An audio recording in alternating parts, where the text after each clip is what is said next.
Is Xbox going to start bringing their first-party titles to PlayStation and Nintendo? Well, according to a handful of insiders, that reality may be closer at hand than many expected.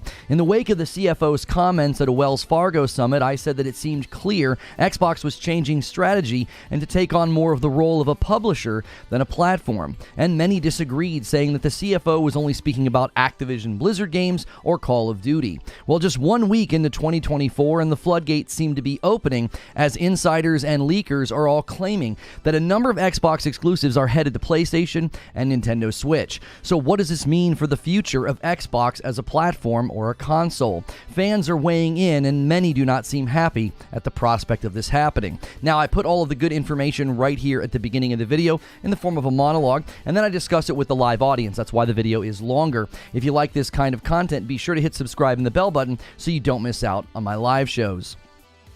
New insider information has surfaced that seems to confirm Xbox will be bringing first-party games to PlayStation and Nintendo. What started as a lot of speculation and somebody posting on a forum has turned into a full-blown story, with other insiders weighing in and even adding different games to the pile. And the reaction to this has been interesting. Some say that they saw this coming, while others are very unhappy at the possibility. So first, I want to look at what everybody is saying. We have a game rated on an Australian website, but now there's other games coming out that are also rated there, and there are some things there that seem to indicate we might even be looking at an old gen port. Then we're going to look at the reactions to this, because there are some pretty strong reactions out there. While some still seem to be holding the line and saying that this sort of thing will never happen, others are already shifting to a new narrative. Lastly, I'm going to tell you what I think. I'm going to refer back to a lot of my previous coverage on this channel, since much of this confirms a lot of the forecasts and the predictions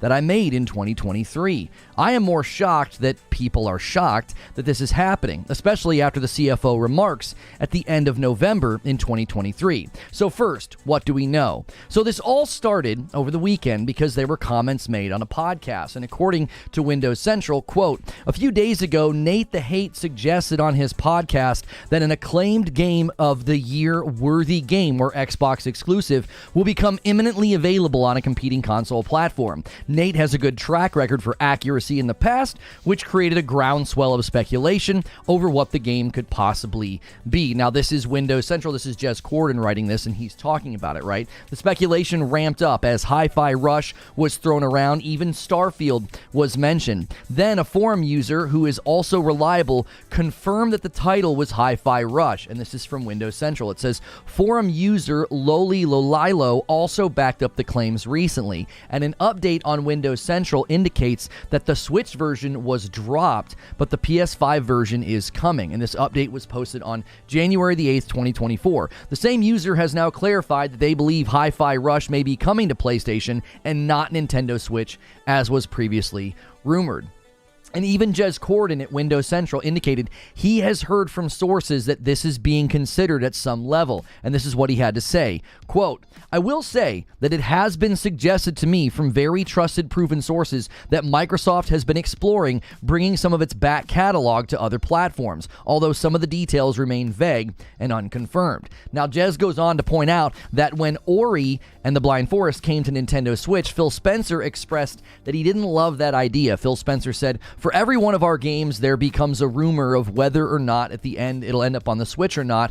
We should set a better expectation with our fans." So he was saying he doesn't love the idea that that's happening. And Jez rightly points out that that seems to have happened again with As Dusk Falls. Now, this was recently rated for PlayStation after being an Xbox exclusive, and there's been no official word on when it's coming and why that game did not remain exclusive. So the communication is being described as inconsistent. Now, this led to other insiders chiming in. One spoke up on a forum and said that when it came to publishing games on PlayStation and Nintendo, we should stay tuned. And they went on to say, quote, "Hi-Fi Rush is one of the games being ported, but it's not the only one," which that obviously begs the question, what other games could be coming? Well, they posted elsewhere and they said Starfield is not the only Xbox Game Studio title that will be ported to competing platforms that was released by Microsoft and Xbox Game Studios last year. There are more. In time, the norm will be to have these games released day one on all platforms. Now, that's going to probably happen in waves if this is in fact real, right? And I'm going to talk about a video I did in March of 2023, and I looked at the language around Starfield, and I speculated about the possibility of a timed exclusivity.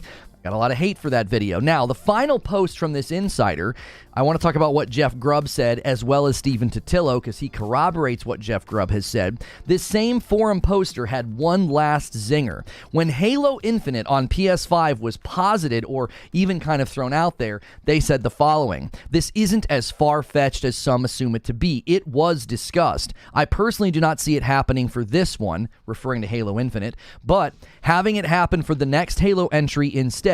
Switching to an engine that routinely ships on PlayStation will facilitate that strategy shift."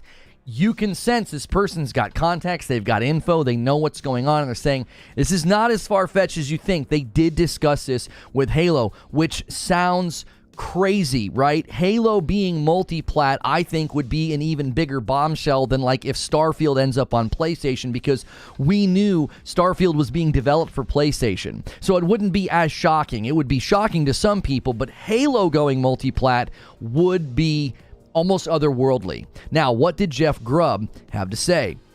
As I said, the floodgates are open on this. There's just more and more things coming out. Well, he said he had his own sort of comment about Sea of Thieves, and Stephen Totilo has seemingly corroborated this. This is what Jeff Grubb had to say. He said, "Sea of Thieves, I'll say I've heard that was one that might be coming to other platforms. I've heard it could come to Switch and PlayStation." Now, he said that he feels like Microsoft is changing strategy and that we should expect more of this. He was sort of supporting the point of the other person on the podcast and saying, to your point, we should expect more of this. Then, Stephen Totilo's newly launched gaming news source, gamefile.news, you should check it out and subscribe. Stephen Totilo does good work, but gamefile.news, he said the following: "Microsoft has locked into launching its hit Xbox and PC multiplayer pirate game Sea of Thieves on PlayStation." I'm sorry, they've looked into, not locked into. A source familiar with plans for the port tells GameFile. So somebody close to and familiar with the port of Sea of Thieves coming to PlayStation, it's been looked into. Now, he rightly observes why this is such a big deal. He says this would be the first time the company ports one of its marquee Xbox PC games to its most direct competitor in Sony. Now, Steven attempted to get a response from Microsoft and Xbox. He said over the weekend an Xbox rep declined to comment when I asked about the Sea of Thieves and PlayStation port. Now, that almost feels like an answer, because if they had no plans or intentions for doing this, they would have quickly squashed this very easily with a PR reply about like, no, we have no plans to bring Sea of Thieves to PlayStation. So their silence, I think, is sort of speaking volumes. And Totilo seems to think we may see something happen earlier this year than many people were expecting. He says the following: "Since Friday, rumors have been swirling about Microsoft considering taking more exclusive games to other platforms. Reporter Jeff Grubb also mentioned this morning that he had heard Sea of Thieves coming to PS5 and Switch. I had only heard about PlayStation, possibly for an early 2024 release, and have been trying to source it more extensively since then." Now, the final piece of this puzzle is even more worrying for fans who don't want this to happen. An Australian game rating site has Hi-Fi Rush already rated for PlayStation 4 and Nintendo Switch. Now, one problem with this listing is that the PlayStation 4 is old gen, and the Switch doesn't seem like a game that would be able to run Hi-Fi Rush. It's a weaker system than the Series S and the X. But also, this Project 2022A, it has the Xbox One listed as well as the PlayStation 4 and the Switch. So we might be looking at an old-gen port, because the PS5, the Series X, the S, they're absent from the list. They're not there. So maybe they're deciding to port Hi-Fi Rush to old-gen. Maybe this was a thing they did because they wanted to get it to run on Switch. Maybe they think it's a really good fit for Nintendo. But according to the one leaker, that version has been dropped, and they're only bringing it to PlayStation 5. It could also be a bug. It could be an erroneous listing. But as pointed out by Zubitech, another listing on the game site for Project 2023B is rated for the PlayStation 5. It's an unknown ZeniMax title. Now, some have speculated this to be Starfield, but I'm not sure that this is possible unless the Switch 2 is planned for the destination. I don't think the current Switch could run Starfield unless you ran it purely on the cloud. There are cloud games on the Nintendo Switch. There's a game like Assassin's Creed Odyssey that runs on the cloud on Switch. If you can get a game like that to run on the cloud, then I'm assuming you could with Starfield as well. And Xbox has their own cloud infrastructure, right? So it looks more likely, however, that this listing could be Doom. This could be a separate listing. I don't know. I looked at a lot of different listings. There was also a ZeniMax game listed, or PlayStation, and it had ID or id Software listed on it, okay? So people are saying, oh, the new Doom is going to be multi-platform, okay? So that's all we know. And I say for now because more leaks and insider information could potentially come out. And with the developer direct for Xbox allegedly around the corner, we're apparently going to get an announcement about it today on January 9th when I'm doing this show. You really have to wonder, why are these leaks coming out right before we hear about a developer direct? What's going on? Like, are they going to announce any of these things that we're talking about or theorizing about? So we'll have to wait and see. But while we wait, what has the reaction been to this? I'm actually going to start with Jez Corden and what he said at the closing of his article. I usually just paraphrase things that I'm seeing on socials or the various outlets. I don't like directly quoting people in this section because I don't want it to make it seem like I'm doing like a gotcha reaction stuff. But I thought what Jez said was really worth repeating here. I actually want to break his comments into two sections. Now, the first thing he said was, I think Microsoft could solve some of the backlash with transparency for why certain games get ported but others won't. And then stick to it, perhaps even with some form of branding like Xbox Original for tentpole iconic permanent exclusives like Halo, Gears, and Forza, although that probably comes with some of its own problems. I'm actually really curious if they decide to delineate first-party games that will always be exclusives, right? If that concept is there, would they name it there? Or would that just completely leave what the one leaker already has kind of seemed to indicate, that everything's eventually going to be multi-platform, so there's no real need to call anything an Xbox Original. Also, if they did what Jez is suggesting, I agree with him. That comes with its own problems. As soon as a game was announced, as an Xbox Original, but another game was launched or announced and it doesn't say Xbox Original, well, everybody would know that that's a timed exclusive, and it kind of takes the air out of the room. It's like, well, that's not really an Xbox game then, right? Like, I think a lot of people really sort of take a lot of stock from that and a lot of value from that. Now, if the list of timed exclusives gets larger, it might start to feel like Xbox is losing its identity or its sense of being a platform. If they do a big Xbox showcase and there's only a couple of Xbox Originals and everything else is multi-platform, it might start to feel like you're literally just listening to a publisher talk about the games they're bringing to the market instead of a platform announcing games that are coming to its console. Now, he closes out the article and he says the following. You don't see Amazon's The Boys moving over to Netflix any more than you'd see The Legend of Zelda Tears of the Kingdom on PlayStation 5. Xbox fans deserve the same consistency, and I suspect most would be on board with the idea of Hi-Fi Rush or potentially other smaller titles like Grounded or Pentiment going to other platforms if Microsoft laid out a roadmap up front of what games will and won't be exclusive and offer the exact reasons why. I'm going to be honest, I don't think you're going to get this. I don't think you're going to get this level of transparency at all from Xbox. If what the CFO said starts to happen, as many of us said that it would, I would expect very generic language about, well, we think more people playing our games is the best way to grow the Xbox community. That's likely how they would talk about it. I know Phil has done interviews where he seems to be more candid and he speaks about what console fans can expect, but I feel that a strategy like this would lead to that happening less and less. Like, I don't think Phil's going to sit down in a chair with Kind of Funny and say, yeah, we know people are ticked about this, but we wanted to make more money. Like, I don't think you're going to get any level of transparency on why this is happening. It's going to be very generic PR speak about, we see the Xbox community being much larger than one console, things of that nature. As he already said to Famitsu, Phil Spencer considers PlayStation and Nintendo part of the Xbox community. He's been telling you this and laying the groundwork for a while. Now, we've seen other types of reactions. Jez even tweeted that he's getting angry DMs because he reported on this. I've seen very Xbox-centric Twitter accounts and podcasts expressing a lot of frustration about this. Things are being said like, this was supposed to be the generation where we turned things around, or we deserve better, we stuck by the brand through thick and thin. Now, I've seen these two sentiments sort of go hand in hand, and at one level, I feel bad for those who feel like this is a betrayal or a change that they simply cannot support. But I also can't help but remember all the hate thrown my way for saying this all of last year. I continue to say that I was an Xbox fan and I didn't like the direction that they were taking, and I was dissatisfied with my Xbox Series X. I was on your side all of 2023, and a lot of you spit in my face and attacked me. And now you're catching up to what a lot of us sense was happening with the big push for Activision Blizzard instead of building their own strong first party. You sense it now, right? Why isn't the Series X being prioritized? Why were they constraining the distribution of the Series X? Why? Well, as I've said for a long time now, the console was being deprioritized. And this current batch of leaks and insider info points to that even more. During my Activision Blizzard coverage, I kept saying that Microsoft wanted to take the software approach, put it everywhere. And these leaks really seem to point to that, which leads to another response I keep saying. Well, I'm going to walk. I'm leaving Xbox.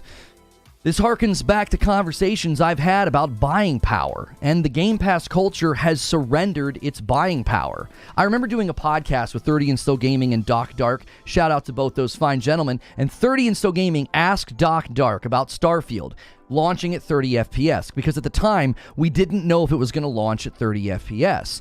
And he said, well, it's on Game Pass. How are you going to communicate your dissatisfaction? Are you just like, what, not going to buy the game? You don't have to buy the game. You aren't going to buy the game.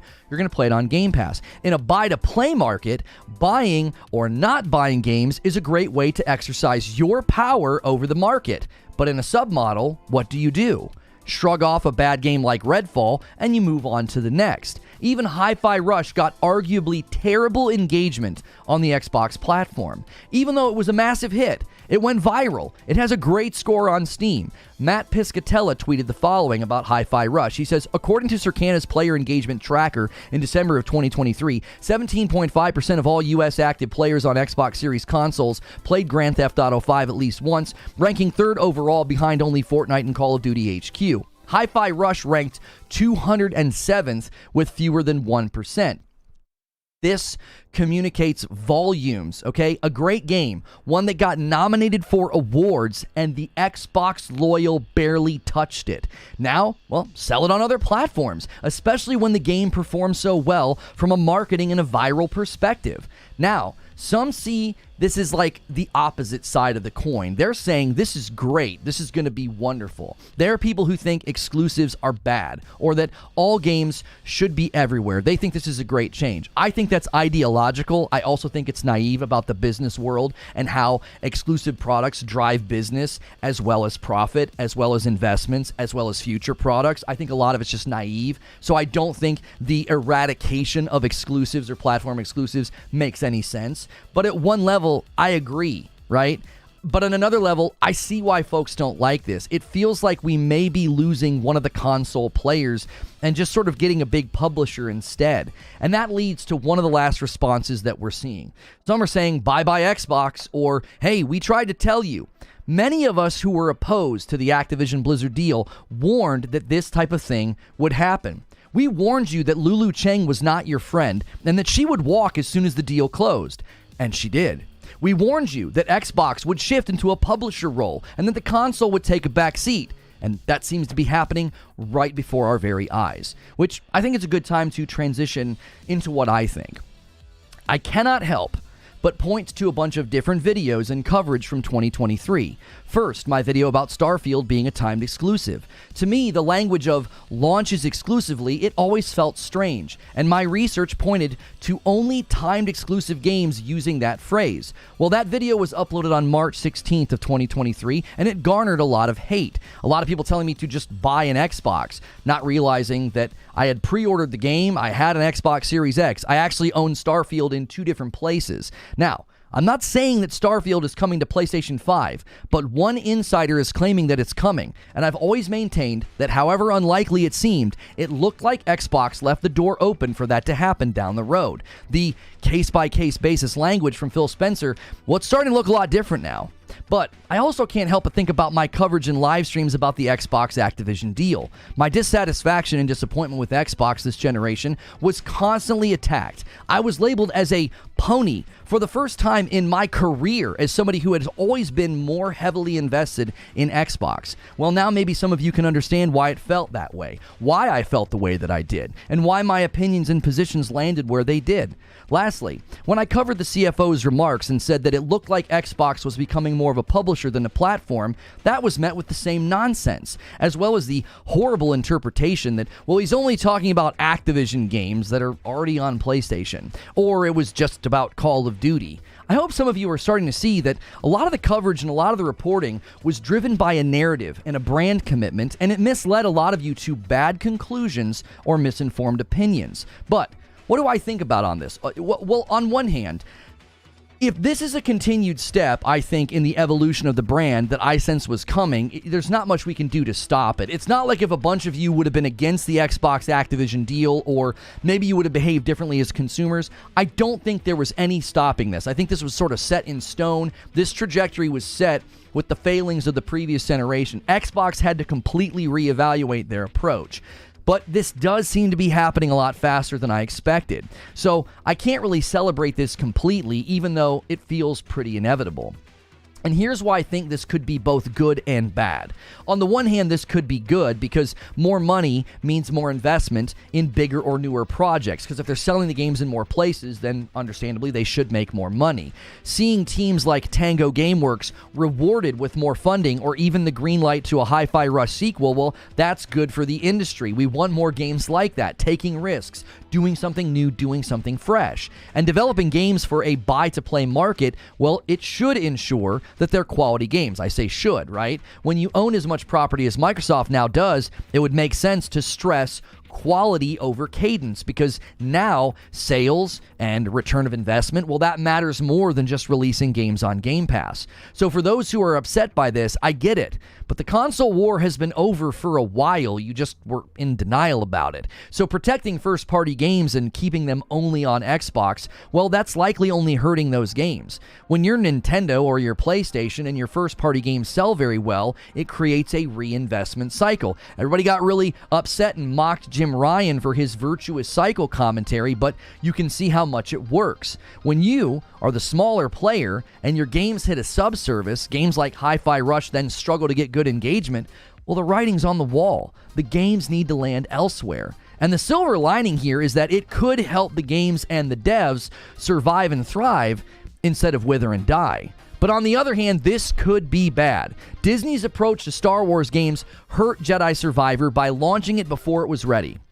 And it still did well commercially. My concern would be that much of this is coming from Microsoft and not Xbox, and they're going to want a steady cadence to ensure profit and revenue projections, and that can hurt game quality. The attitude could be, look, we've got so much property, just throw it all out there, whatever sticks, we'll keep, whatever doesn't, we'll get rid of. This could lead to lots of studios just not making the cut. Their game would launch in a poor state because they're being forced to hit a cadence that's not reasonable. Sales would then suffer because if a game scores poorly, it's going to sell poorly as well, and then they would face layoffs and potential foreclosure. One look at Embracer Group will tell you that once profit margins are threatened, studios will vanish. So, is this a big win? Is this the end of Xbox as a console or a platform? Well, only time will tell. But some of us saw this coming, and the rest of you, well, welcome to the future of Xbox. But those are just my views on this. I'd like to hear what you think. And before I do that, let me give you my closing thoughts and conclusions on this. I know everybody wanted me to do an I told you so video, and I'm obviously referencing my coverage to say, hey, you know, we some of us said this, but I don't want this to be like a ha-ha victory lap, okay? A lot of this is certainly vindicating for many of us who cover gaming, and we don't have this adherence to a platform narrative. We looked at the facts, we looked at the emails, we looked at the interviews, and we said, look, this is what's coming, and we were attacked for it. And that cycle will likely not stop. But next, it's going to be about, well, which platform makes the most money? I'm already seeing that become the new goalpost shift. Well, my favorite company makes more money than your favorite company. From the very beginning of my coverage of the Xbox Activision deal, it's always been about the games and the console performance. As a consumer, that's what mattered to me. And when I didn't get what I was promised this generation, well, I expressed my frustrations. To those who have just accepted all the broken promises about the Xbox Series X, or the lack of first-party games, or the poor quality launches in 2023, well, it might be time to prioritize yourself as a consumer instead of defending a brand that's showing itself to not really care about your allegiance or your loyalty. They will go where the most money can be made. It's honestly why their choices and their strategy shifts have been so easy to see coming.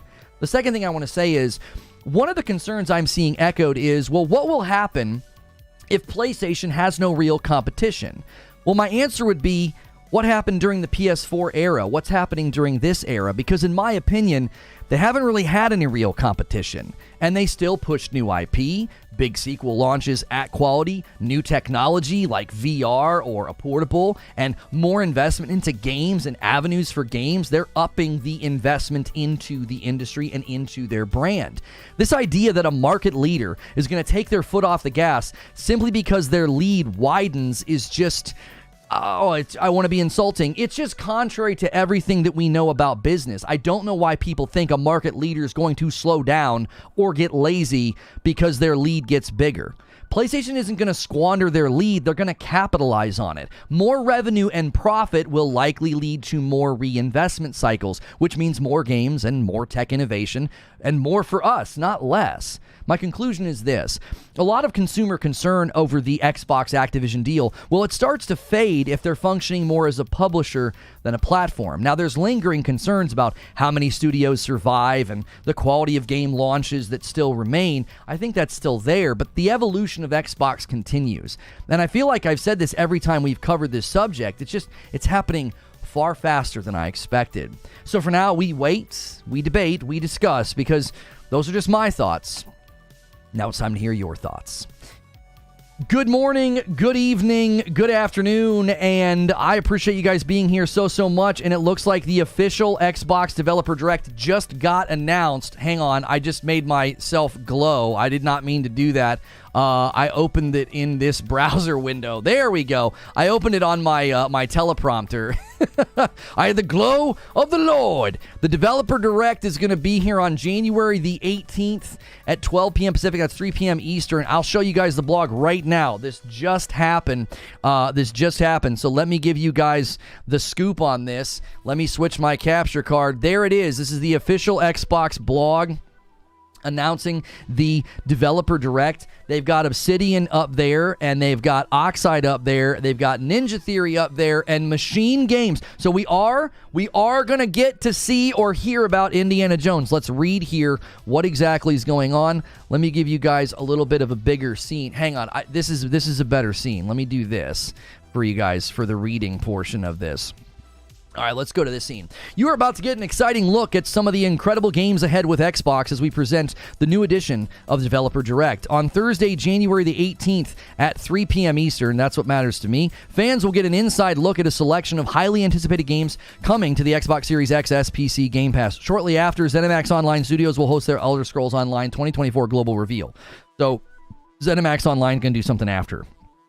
Presented by the game creators themselves, Developer Direct offers an in-depth look at upcoming titles, how they're being created, and who's creating them. We'll visit Machine Games in Sweden to check in on their Indiana Jones game, swing by Obsidian's Irvine offices to see more of Avowed, head to Oxide Games Maryland to learn more about Aura History Untold, and take a trip to Cambridge, England to see Senua's Saga Hellblade 2 from Ninja Theory. Please note that while this show won't have updates on games from Activision Blizzard, you can look forward to news from those teams later this year. Okay, so they're kind of anticipating this being a big question for people, like, hey, what's going on with Activision Blizzard?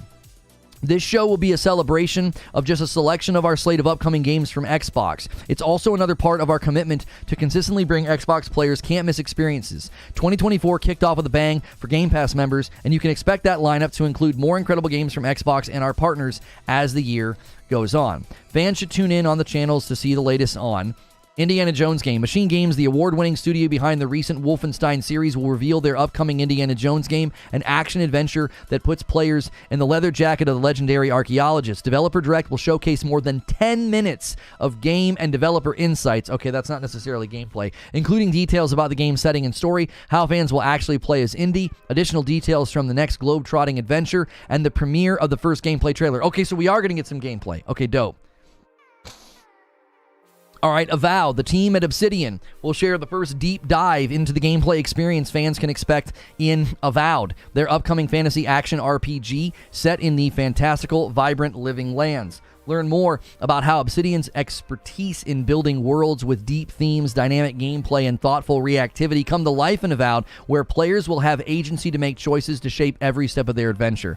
I'm actually anxious to see, as I said in my Developer Direct expectation stream, like, I want raw gameplay from Avowed. Aura, History Untold.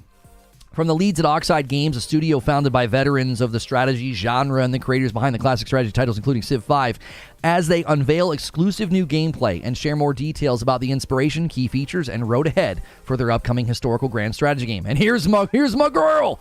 Ninja Theory take us behind the scenes at their studio in Cambridge to give us some insight on how they're crafting Senua's Saga Hellblade 2. The team will speak to the ambitious and meticulous care involved in creating Senua's journey of survival. But what about I want gameplay, dude. They don't mention it. Oh, I really, really hope they show us uncut gameplay. I really, really do.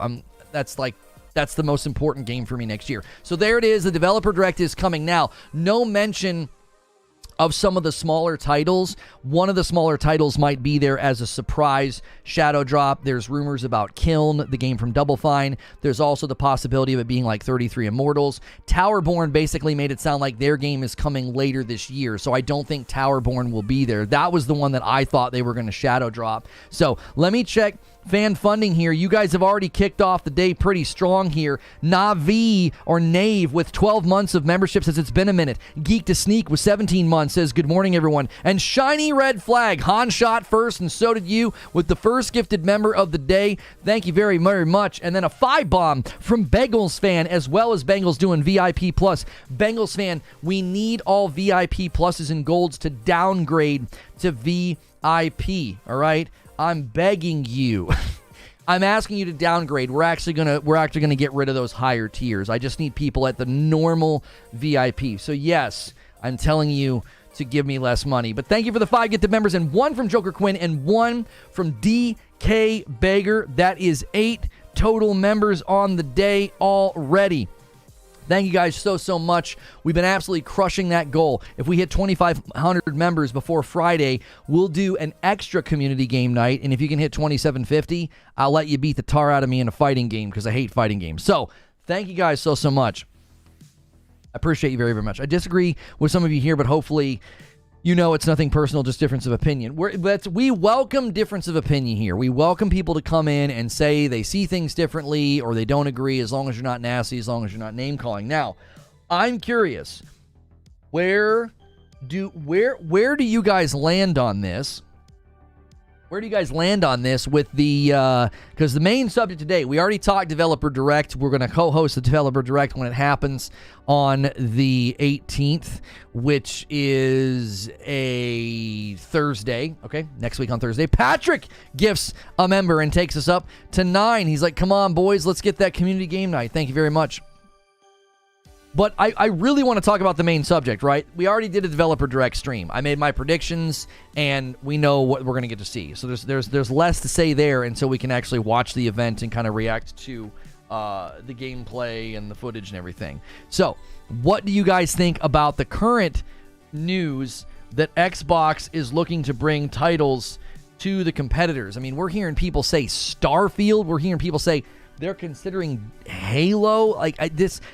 It honestly feels insane that this is even being talked about. Like, I anticipated them saying first-party titles are going to start coming to other platforms, like Activision Blizzard stuff, or ZeniMax, little titles, future titles, not stuff like Starfield, not stuff like Hi-Fi Rush, not stuff that's been used as sort of banner titles. Parasito with 14 months says, Sea of Thieves on Switch will make or break even the simplicity of the game. It won't run well unless Switch 2 comes out. In the meantime, I hope PlayStation extends the olive branch to PC players. I just don't know if PlayStation wants to change anything they're doing. Like, waiting and letting things land later hasn't seemed to hurt them all that much. You know what I'm saying? Like, for me, I don't think they need to change what they're doing. I get why PC gamers are like, hey, man, start doing day and date. Now, we have it on good authority that'll start happening with PlayStation games, but, you know, time will tell if that Insomniac leak was in fact accurate. Sea of Thieves makes sense to get more players in the game, says Dave. The world will explode if they announce Master Chief Collection on PlayStation. Just shut down the Xbox console at this point. I saw a lot of people taking that attitude. They were like, why should I even own an Xbox console? What's the point? And I'm like, now do you understand why folks like myself spent all last year saying that none of this is what I was promised? DK Bager rounds us out to 10 gifted members on the day. Thank you very much for doing that, DK Bager.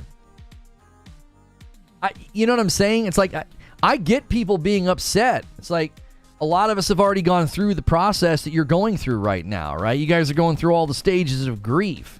There was all this anger and denial, and now there's like bargaining and depression and acceptance, and it's like you're just watching the melt. It's just like an absolute meltdown into, oh wow, this is actually happening, right? I mean, the fact that Xbox was like, yeah, we're not going to comment on Sea of Thieves. If they weren't going to do this, listen, I tried to tell people that when Phil Spencer did the interview with Windows Central, and he said, we have no plans to put Game Pass on other platforms, and he said nothing about first-party games, I told y'all, I was like, this is the greatest looky-loo in history. Quintar with the 10 bomb takes us to 20 members already on the day. This man wants to beat me up this Friday night and a community game night, and he's helping us get there. And Sean, that's it with 20 months. It behooves these companies to get out of hardware game and go totally into the software game. It doesn't pay to sell the Xbox. It pays to be the store. Yo, Sean, we recently made a change. The $5 tier is gifted, and the $6 tier is a full member. So if you want to get access to like Friday Nights with Madam and the Writer's Room segment that we recently added, you need to bump up by that $1. If you don't, that's totally fine. If you stay at the gifted tier, that's totally fine. But most of the people who are paying for their own membership have bumped up and are coming to all those segments. And another 10 bomb from MASH. This guy's been bringing the absolute heat lately, and I owe you 5 members already, and we're a 20 bomb away from 50. We'll see if MASH set up a nice tip there to trick people, to bait people. Yeah, you're tricking people, MASH. Oh no, Xbox shipped to PlayStation and Nintendo. This means all three making money. And a 5 bomb comes in from Parasito and takes us to 35. Just like that. A strong start to the day. A little member train from all the very generous people here. If you are one of the lucky people who received a membership this morning, 35 of you, you can now join my Discord. That is something that we do here. We spend our money and we gift it to you, and you get to try out the content. You get into members-only Q&A, monthly community game nights, as well as our Discord. And Joker Quinn gifts a member, and it goes to 36. Thank you very much. It's like, I try to tell people, I'm like, that was such a looky-loo. Phil Spencer's like, we don't have any plans to put Game Pass on other platforms. And all of the super duper hyper Xbox loyal guys were like, see, told y'all, they're not bringing games to your platform. And it's like, he didn't say anything about that.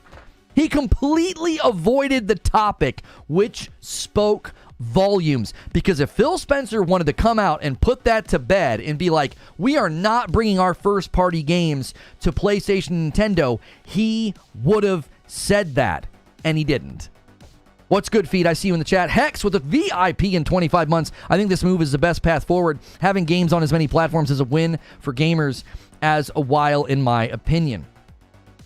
I can't celebrate this other than like, okay, well, the developers might get more funding because if the games do really, really well, like if Hi-Fi Rush goes to other platforms and sells like crazy, that could be really, really good for the devs. I can celebrate that. I still say this was inevitable because of all the decisions that they made, right? all these decisions that they made all these choices. They prioritized Series S over the cloud. I'm sorry, Series S over the X, cloud over the X. You know, we haven't got that investment into first party titles. Like, where are they? And then they buy ABK, and now they're like, well, yeah, we're going to start functioning as a publisher. It's like, okay, I mean, I don't see another path for you guys, I guess. It's hard to celebrate it. It's like, well, I would much rather if you guys not have done this. Now, we're still probably going to get really good first-party games, but the question becomes, does it help Hellblade to stay on Xbox? Does it help Ninja Theory? Does it? Do you wonder why now we got nothing about Blade and where it's landing? It all starts to make sense. It's like, I don't know if any of these games are going to stay exclusive. Ragnarok with 4 months. I think we'll see most multiplayer games become cross-platform in the next 5 years. Single player will probably stay dedicated to consoles. Hang on. Eugene's got a comment here. Let's take a look. Eugene says, why own an Xbox? The people saying that now, because of this news, have been praising Game Pass for 4+ years now. Is it not as valuable to them as they claim? Someone paying for a game on PlayStation stops their enjoyment of Game Pass? I think that's a valuable pushback. I really, really do. I think that's a fair pushback. Guys, there's over 700 people here, man. Let's smash the heck out of that like button. Let's have a really, really strong day. Push the like button. Man, you guys are gifted members. You guys are being amazing. What a strong day today.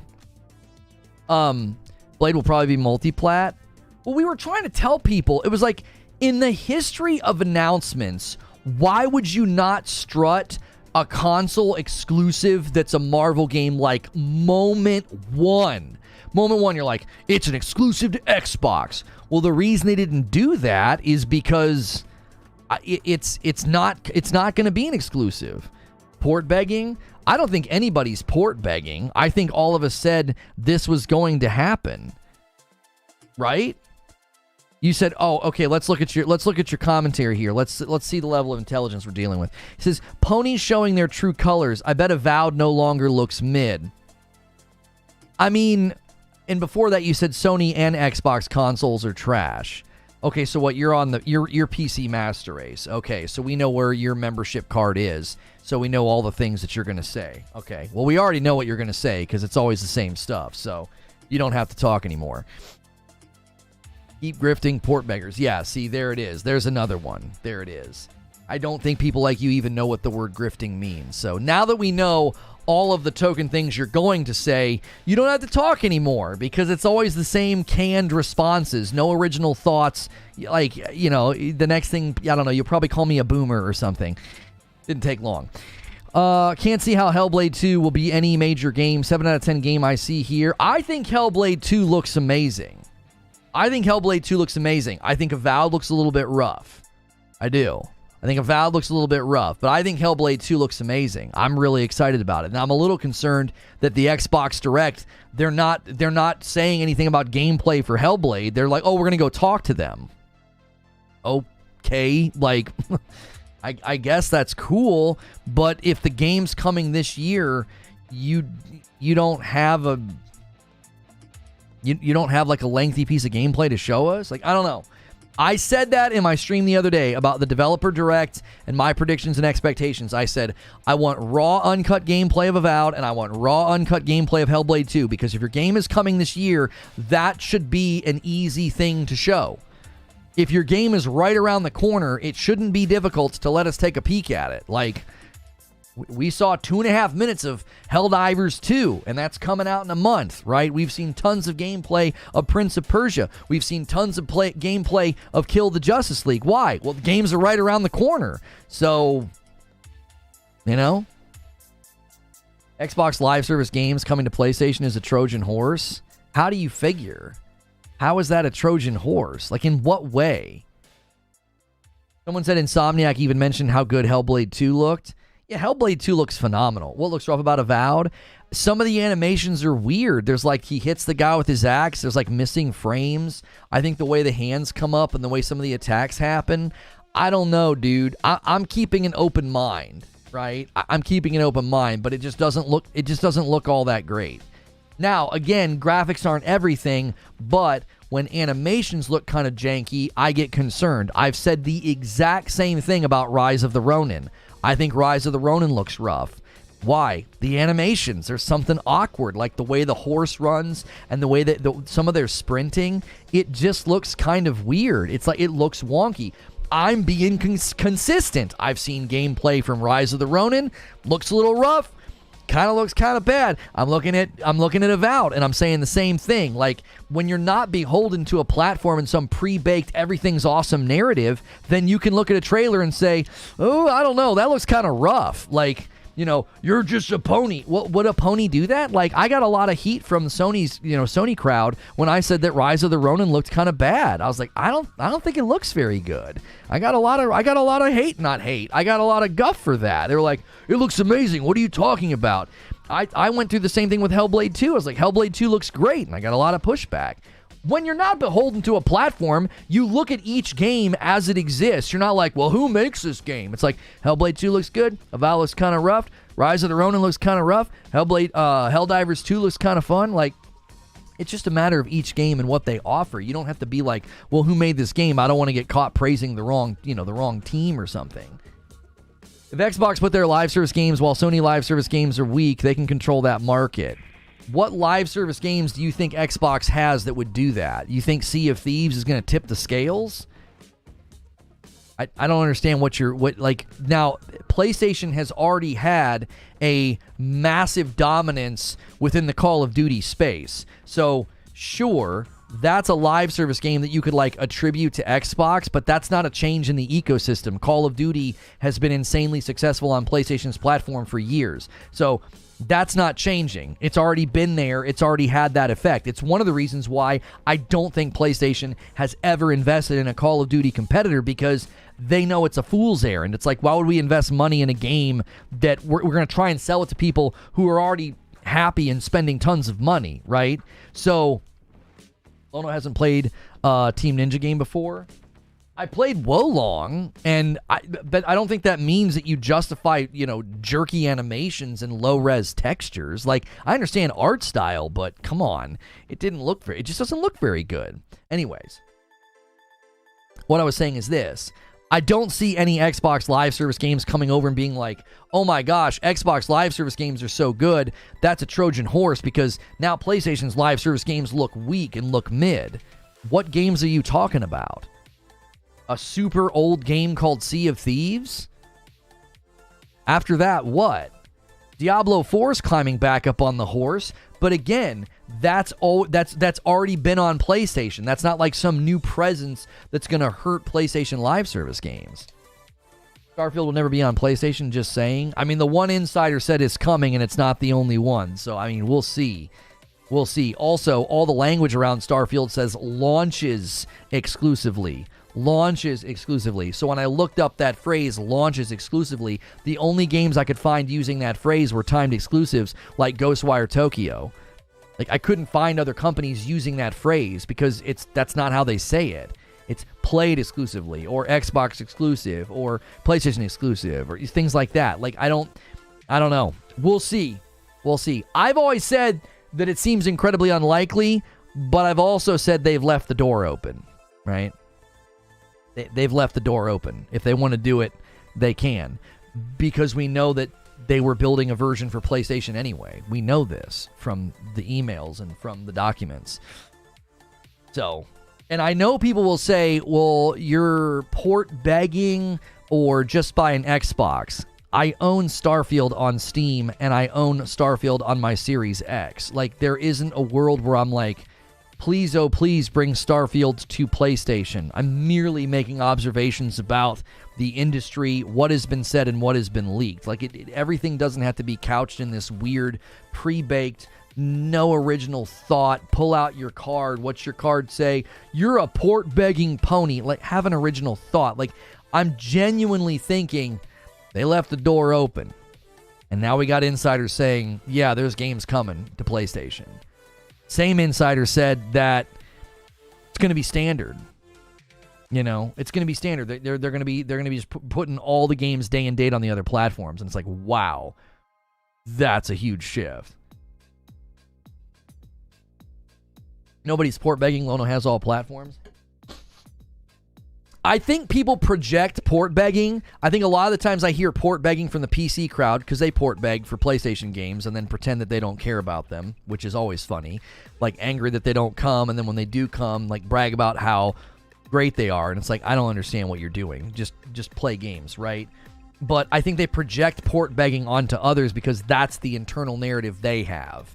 It's like, well, when you isolate yourself to one platform, of course you see everything through the lens of port begging because that's how you view the world. I have every platform. I never miss a game. If I want to play a game, I get it. Super Mario Bros. Wonder? No problem. A Steam-only indie? No problem. Witchfire was only available on the Epic Game Store? No problem. Xbox exclusive? Not an issue. PlayStation 5?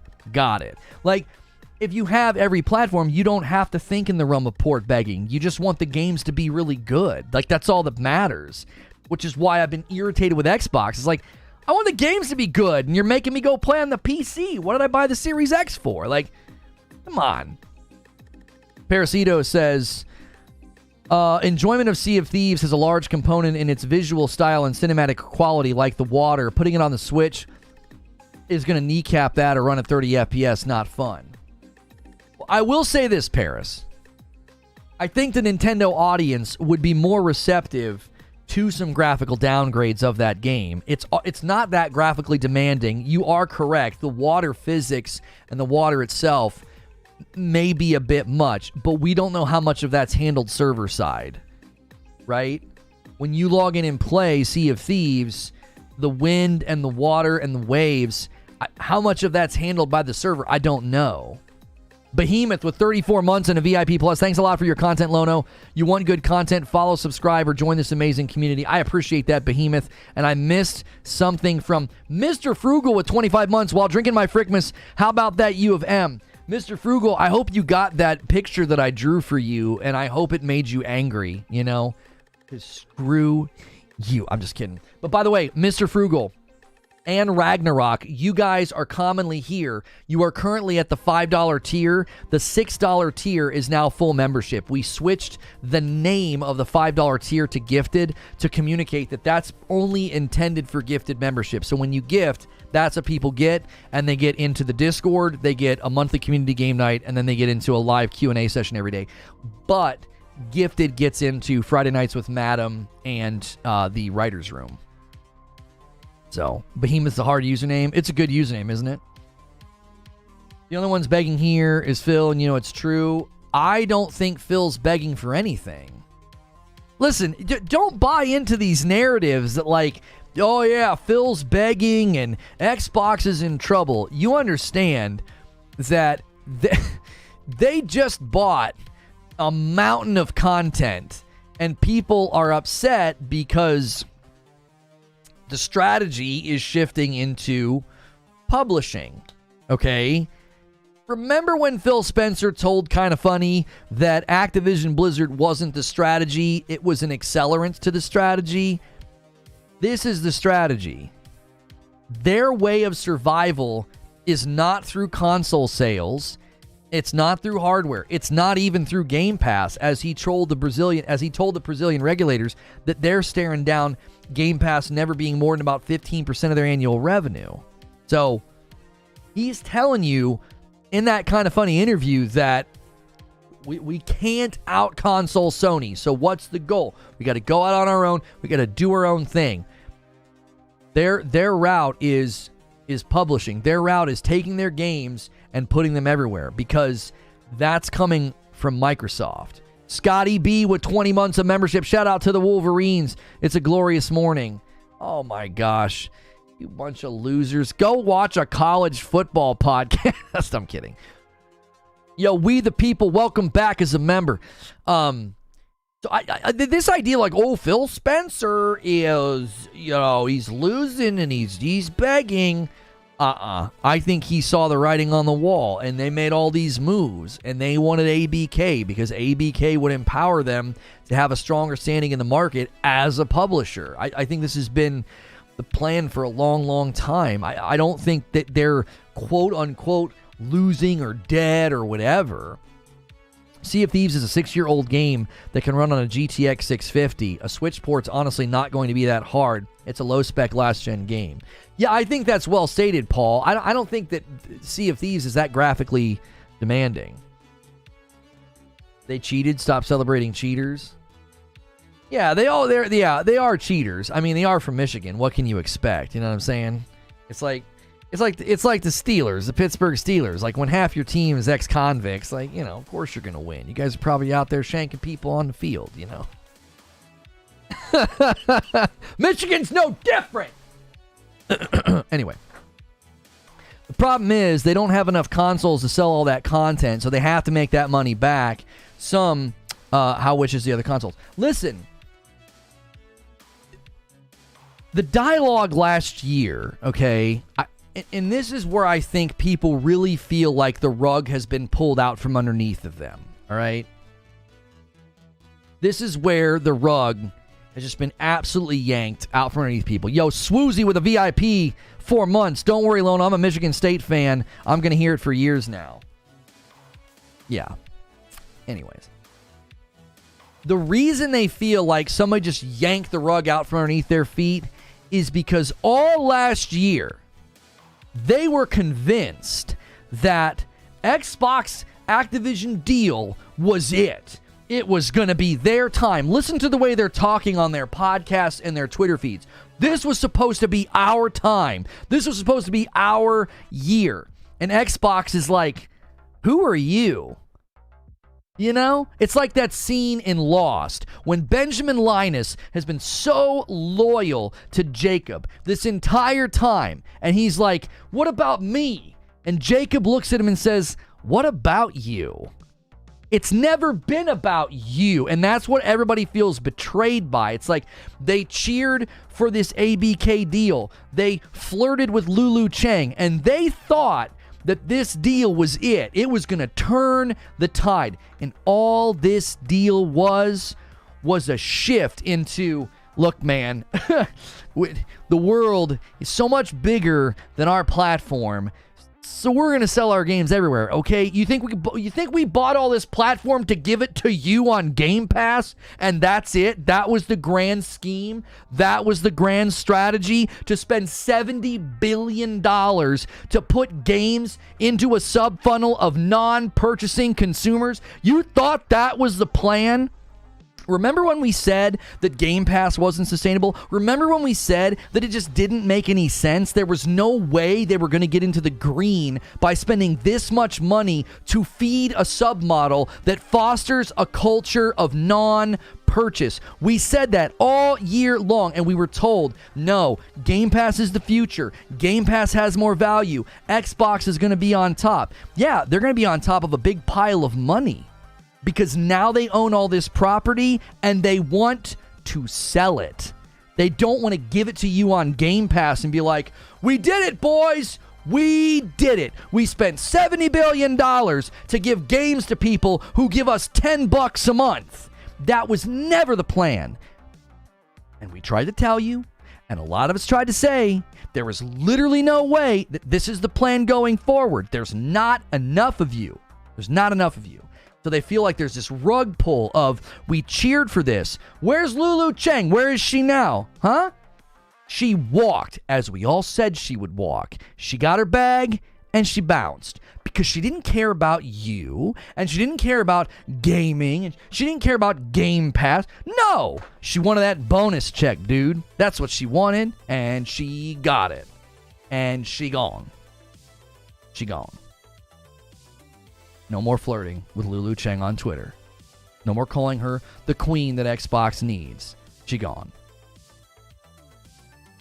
And the future of their platform, when Phil Spencer says, we lost the worst generation to lose, that right there was the capitulation, the admittance that there's no way they silo up all this property. There's just no way they do it. You would never get enough people to switch to justify saying, no, Activision Blizzard it's all on our platform now. You can't get it if you're anywhere else. And I think Minecraft was the catalyst to all of this. I think they got one look at Minecraft and the MAU on Minecraft, the monthly active users, and they were like, what are we doing? What are we doing? We don't need to make good games.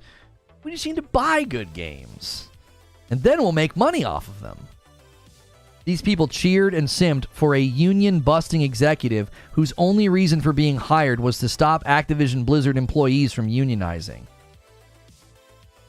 She's a champion of the people. She's a champion of the people. You know, she was brought in to make sure nobody unionized. You know, and now she's more wealthier than she was before. And she gone. Yeah, she's sipping mimosas somewhere, dude. She's out. But that's why people feel like it's a betrayal. You can hear it in their voice. You can hear it in the way they talk about it. Listen. This is not shade. This isn't shade. This isn't a cheap shot. There's emotion in their voice. Do you want to know why? They were invested. They were emotionally invested in this. It's part of their brand. It's part of their identity. And to see it all just go like, wait, what? It's like you turn around and you're like, yeah. Next thing we're going to do is, wait, what? Like, where are you guys? What happened? What's going on? What are you doing with all that stuff? Oh, yeah, we're going to be selling this everywhere. And the engagement on Hi-Fi Rush, I thought was pretty telling as well. I thought it was pretty telling. It was like, so you launch a game and it's super successful and it goes viral, and that was the engagement on your platform? They're looking at their platform thinking, this is a lost cause, dude. We're not going to make any money off this platform. Are you kidding me? They see better growth potential for Game Pass in the Japanese market on PC. They see better opportunities on mobile. They see better opportunities selling their games on Nintendo and PlayStation. HBO puts their shows on Netflix. Xbox is following that strategy. When's HBO put their shows on Netflix? Like a year later? What shows have they done that with, Lion?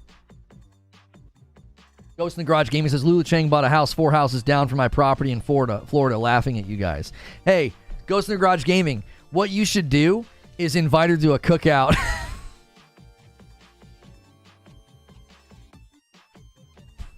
Like a real one. And take a picture. And be like, hey guys. Just, you see her out for a jog, you know. You're like, hey Lulu, big fan. You know, we're doing a cookout this weekend. You wanna go? They have over 50 titles on Netflix right now. Excuse me. HBO's been just putting just about everything everywhere lately. Well, I wouldn't be surprised if some companies like HBO and stuff are doing that because they're testing to see who they should partner with. Right? Do you see what I'm saying? Like, they're testing to see whether or not, like, if their shows get good reception on one platform over another, you might see some mergers down the road. Right? They're like, well, our consumption rate of HBO did really well on Netflix, but not so hot over here, or, you know, whatever the case may be, and they may be looking at a merger, possibly. I mean, a lot of the media companies are looking at mergers now because they're like, well, we can't survive. The sub model's not doing well. Listen, if you guys are just tuning in, we are 1 hour into the show. Do me a favor. There's almost 800 of you here. Hit that like button, all right? If you hit the subscribe button, you can talk in my chat. And when you do that, it enables you to be a part of the conversation that we're having right now. And it costs nothing to subscribe. If you hang out here enough, you are very likely to get a gifted membership. Currently, I owe 5 members. If it hits 50, I owe 10 members. So as that continues to roll up and go on, I have to gift more members back to the community. That gets you into our Discord. You can sample that, see if you like our community. You get into a monthly community game night, as well as a Q&A session that we do at the end of every show just for members, okay? And if you decide you like the content, you can bump up an upgrade for $1 and take on a full membership. So we gift members all the time. It's a great way for you to be able to jump in and see something for the very, very first time. The diehard Xbox fans are, I don't know if they're simpletons, WTF. I don't know if, I wouldn't call them simpletons. What I think it is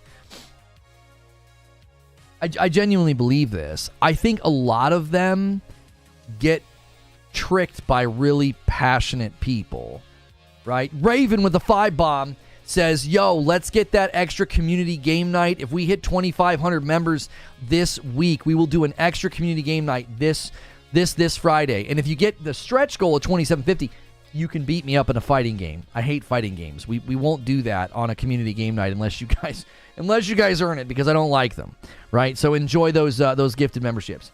Community game nights on Friday nights are for everybody. Gifteds all the way up to VIP. It's just the Friday nights with my wife that we don't do that. We don't allow everybody to come to that because there's just been some nastiness in the world, and we think it's a better option to be like, you know what? You got to be on that tier up if you want to come to a Friday night with my wife. But that's why we do community game night, so you can come, join the community, hang out and play and sample.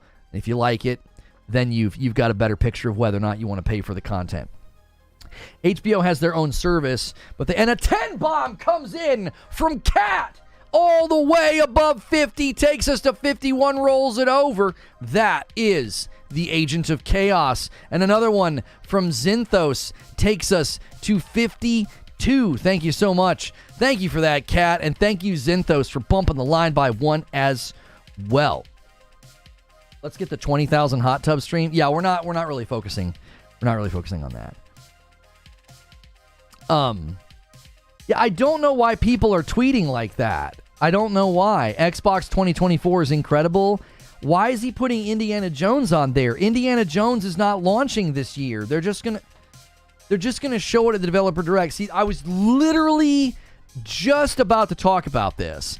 I think a lot of the guys that are doing the Xbox centric podcasting and tweeting, I genuinely think a lot of them have been misled by really passionate people that post stuff like that. So a bunch of people now are going to run out into the world and say, "Ha! Xbox is going to have a huge year. We're also getting Indiana Jones. I saw so-and-so post it." And it's like, no. No, you're not. The same people did the same thing at the beginning of the last year. They kept saying that Hellblade 2 was coming in 2023. No, it didn't. And we're not even promised gameplay of Hellblade 2 at the Developer Direct. This is why I have always stressed the way we structure our shows. I open up with the facts. What do we know? What has happened? And then we say, what's the reaction been? What's the public saying? What are people saying? And then I end by saying, here's what I think. There's a clear divide, right? There's no weird amalgamation or weird interweaving of facts and opinion. It's, here is what happened. Here's what people are saying. Here is what I think. You will never end a monologue and be like, oh, Lono said something and I got misled, or he said something. No. Everyone was anticipating that the direct announcement was going to state that it was for games releasing in 2024. That didn't happen. But the word behind the scenes is that Indy is a 2024 release. Could be announced during the show. If that happens, great. But let Xbox do that. Let Xbox do that. I'm seeing people say Clockwork Revolution's coming this year. Why? Why say that? What if it doesn't? Now you've got people that feel like they saw an Xbox picture and they're like, oh my gosh, it didn't come out. But Xbox never said Clockwork Revolution was coming out this year. The new Indiana Jones by ZeniMax Media will be released in 2024. Sources close to Insider Gaming. Let Xbox say it is the point that I'm making. Right? That's the point that I'm making. I see people throwing out the new Doom game is coming this year. I see people saying Indiana Jones. I've seen people say Clockwork Revolution. If you get one out of the three, That's not a very good average. Let them say it. Let Xbox announce it. That's the point I'm making. Just wait for the show instead of saying what's coming. Exactly. Like, you don't risk setting false expectations. Like, that's the point that I'm making. If you're really excited about hearing about Indiana Jones, so am I. I'm really excited. Why? Because a third-person action-adventure, like, big IP game, that's huge for Xbox. Like, we've got a mountain of those over on PlayStation. I'm anxious to see, like, oh man, let me see what these guys can do. I love those kinds of games. They're my favorite kind of games. My kid just got 2 Indiana Jones Lego sets. They did something really, really cool too. He got the temple with the two statues, and the one falls over and the snakes are on the ground, like from the movie. And on the side of one of the little towers, if you look closely, it has C-3PO and R2-D2 in the hieroglyphics. He found it on his own. He brought it to me. He's like, look. And I was like, that's sweet, dude. I was like, good eye. So I thought that was cool. But anyways, like, the point is that if you're following outlets, podcasts, and people, and they're consistently doing things like that, that might be why you feel betrayed right now. That might be why you feel upset. It might be why you feel like, oh my gosh, I can't believe they're going to start putting first-party titles on other platforms. Yeah, I love the movies. I grew up with the movies. Soundtrack is John Williams. It's amazing. I've always said that if Harrison Ford was in The Hunt for Red October, he could be in 3 trilogies. He could be in Star Wars, Indiana Jones, and then they could have done a trilogy of The Hunt for Red October, Patriot Games, and Clear and Present Danger. They could have packaged that as a trilogy because it's the same character, and the 3 movies kind of go together. So he could have been in 3 trilogies, but he wasn't in The Hunt for Red October.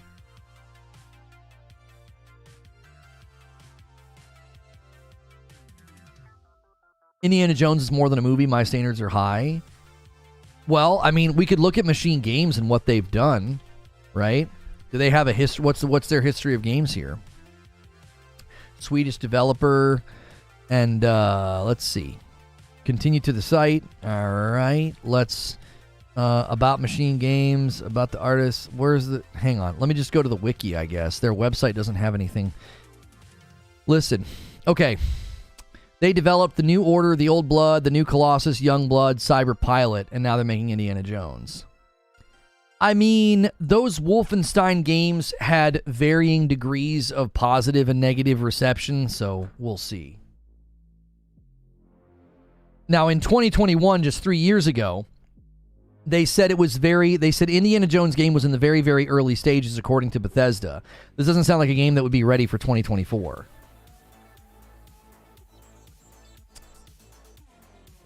As I said, let Xbox announce it, okay? If Insider Gaming is saying, there are sources saying this game's coming this year, it's going to be one of the surprise announcements at the Developer Direct. I said on Monday, one of my predictions for the Developer Direct is that we get a surprise appearance from a game like Indiana Jones. I said that. I said that might be one of the things they've been kind of like keeping back away from the public. And then all of a sudden, that's the surprise appearance. Like, we get an update from Indiana Jones. I mean, I literally said that in my showcase. Not because I had any insider information. I just thought it kind of makes sense to say, hey, here are the games that are coming, but here's a surprise update from this team. Now, I also said, beyond just a shadow drop, I could see them making a surprise announcement. And that sounds like a surprise announcement to me. Indiana Jones is coming this year. Okay, I hope it's ready. I hope you're not doing that cadence over quality thing that I've been concerned about for a while now. They're working on the Indiana Jones game, which we just started making earlier this year. Obviously, we literally just announced the deal, so you can make your own guesses on how far along that is, says Pete Hines. So Pete Hines said that in, 2021. What's Shinobi saying? Indie is shocking. Really surprised it will be releasing. We'll be seeing that all. He says, Indie is shocking. Really surprised we'll be seeing that already. And Shinobi says, if you knew when it's coming out, not really. So Shinobi's making it sound like, oh, it's not that shocking that we're seeing it right now. So I mean, Shinobi seems to have inside intel as well that indicates Indiana Jones is coming this year. That's I hope it's ready. That's always my oh, nice. Nice. We got something from our PM creature. Indiana Jones, pretty snarky. Lono, Phil been lying this whole series console. I mean, I don't feel like discussing the litany of things that haven't landed well.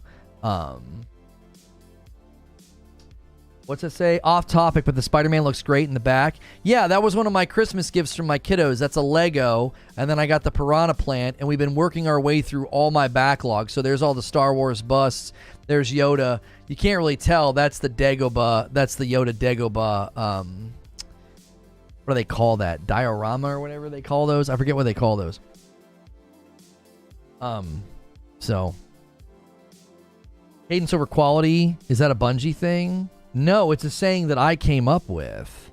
So whenever Phil Spencer says things like, we are finally at a point where we can deliver a big game at quality every quarter, okay? When I hear that, my hackles just immediately raise. Because I'm like, how are you lining up all the different developers that you have? How are you lining up their calendars to do that? You know what I'm saying? What if every developer they approach is like, yeah, maybe end of this year? Well, what are they going to do? They're like, no, we need big games at quality every quarter. Well, what do you end up getting? You end up getting Redfall and Forza Motorsport. You get games that are clearly not ready. So that, as I said, is you're prioritizing cadence over quality. It's like, well, the games have to come out. If they come out missing features, broken, busted, and looking like trash, doesn't matter. We got to launch them. Redfall should have never launched in the state that it launched. Same goes for Forza Motorsport. But when you're championing cadence over quality, I hear Indiana Jones is coming this year. I look at the developer direct and there's no mention of Hellblade 2 gameplay. I'm thinking, oh gosh, like, come on. Like, we know that in 2021, Indiana Jones was in the very, very, very early stages. We also know in the middle of 2021 that Ninja Theory had not entered full production on Hellblade 2. Here we are 3 years later, and the games are releasing? That doesn't raise any concern at all. Ninja Theory only has 120 employees, and they built a game they built Hellblade 2 in 3 years? I mean, yeah, Indiana Jones, same deal. Like, that's a pretty ambitious title, is it not?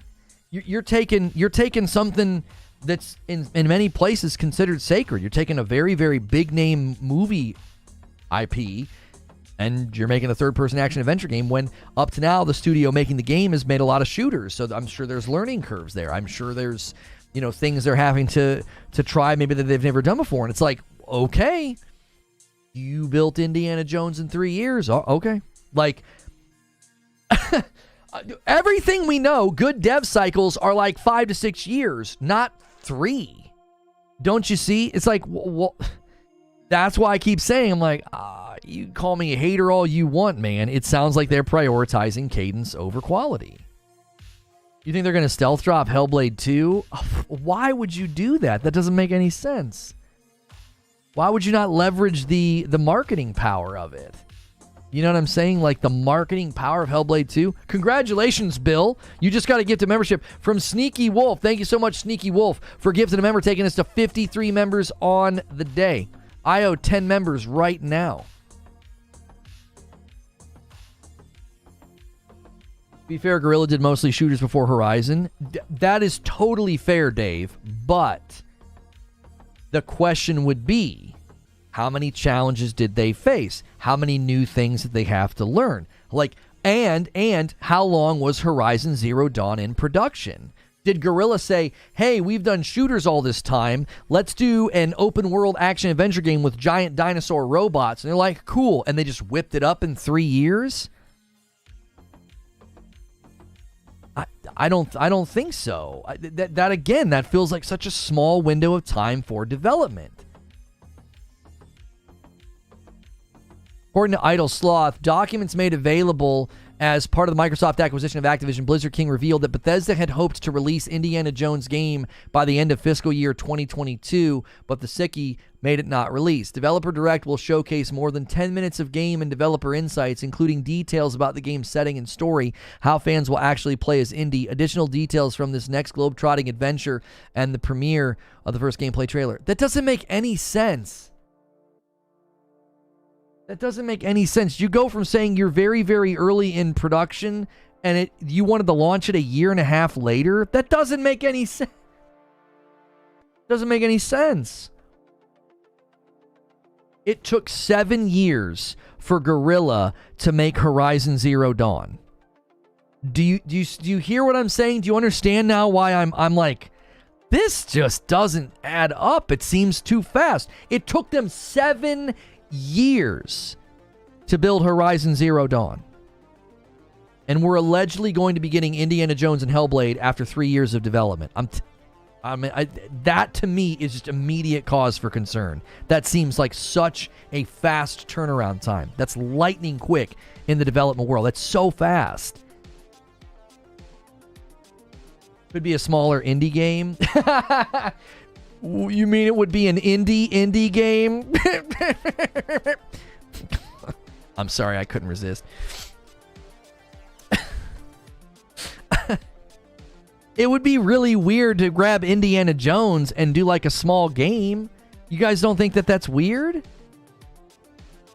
How many employees does Machine Games have?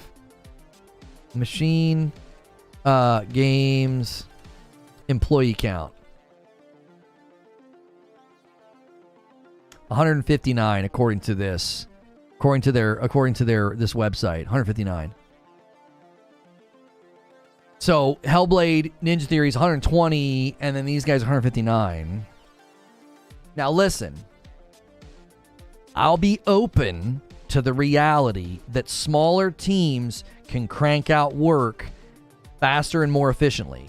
I'm open to that pushback. They're like, come on, Lono. Ninja Theory and Machine Games are smaller studios. They're in that sweet spot of under 200 employees, and they can really, really crank things out efficiently. Okay, I really hope you're right. I really do. Especially for Hellblade 2, because that's like the one I'm looking forward to the most. Alex Mercer, the prototype with 2 months of membership, says, don't forget the Respawn Entertainment also did shooter games like Titanfall and did a great job with Jedi Fallen Order. Also, keep up the good work. Thank you so much. Alex, if you're paying for your own membership, you're going to want to bump up by $1. If that's a gifted that somebody gave to you, then you don't have to do that. Just in case, I don't want you to suddenly be like, hey, I'm not getting all the content I used to get. We made a change this year that if you want to come to the Writer's Room and Friday Nights with Madam, you need to bump up by $1. Gifteds get into community game night on Friday nights, as well as a daily Q&A, as well as our Discord. And Ryan Haver with a VIP in 28 months. Welcome back. Hello Games does it. They get like 3 updates for No Man's Sky per year. So much of what they're able to do with No Man's Sky, though, is because of the technology that they're able to leverage. Right? They're able to leverage that the procedural gen in their engine, and I just don't know. I love Hello Games, but I think there's a difference between mechanical systemic updates and like substantive content, like playing through Hellblade 2 or playing through Indiana Jones. That's substantive. There's motion capture, screenwriting and scripting and acting, and then you got to build the worlds, and then you got to build the levels, and then you got to make sure all the mechanics work properly. Hello Games built a sandbox, and they add things to the sandbox. Substantive things, for sure, but they're not doing all of those other things. I just think it's not... Everybody keeps bringing up Hello Games. I'm like, you understand that what they do to No Man's Sky is vastly different than building an entirely new game, like Indiana Jones. It's not relatable at all. Well, 8 people, I mean, every year we get great updates from No Man's Sky. Yeah, and they're more mechanistic and systemic. They're not creating substantive missions and stories and quests and levels and enemies. They're not doing any of that. They're largely working within the sandbox and adding things to it, which they deserve praise. 100% they deserve praise for it. But it's not comparable to building a brand new game. Yo, Grey God, welcome back as a member. They've not announced who's playing Indy, no. No. I'm not confident that about a game being made by the same people that made Wolfenstein Youngblood. That was a very bad game. Wait, was that them? I know they made some of the Wolfensteins. Is that one of the ones they made? Because that one did get a lot of it got beat up pretty bad. I thought that one had like a rush development cycle or something. Publisher was Bethesda. Developer was Machine Games, Arcane Studios, and Panic Button Games. I'm not going to hang that around. I'm not going to hang that around them. No. It does have pretty bad, yeah. Yeah, Arcane Leon actually helped with that one too, which that's surprising. That's really surprising. I wonder what happened with that game. That feels kind of weird to me. That feels really weird. Both Machine Games and Arcane Leon made that game. That game got bad scores. Angry Pete says, Hellblade was short, but you still love it. Lono, if they made a quality game with a good story, it doesn't necessarily have to be 60 hours long. Okay, Angry Pete, that's 100% fair pushback on Hellblade 2, but they said that it was going to make the first game look like a little indie title. These guys talking a big game. They're talking about their game, you know, like it's gonna be something. It's gonna do something. I mean, to me, that doesn't mean that the length of the game has to be incredible. And listen, I'll be honest. I have been praising shorter games. So if Hellblade 2 lands in like the 15-hour mark and Indiana Jones lands in the 15 to 20-hour mark, I'll be like, that's great. It'll be 5 to 7 hours.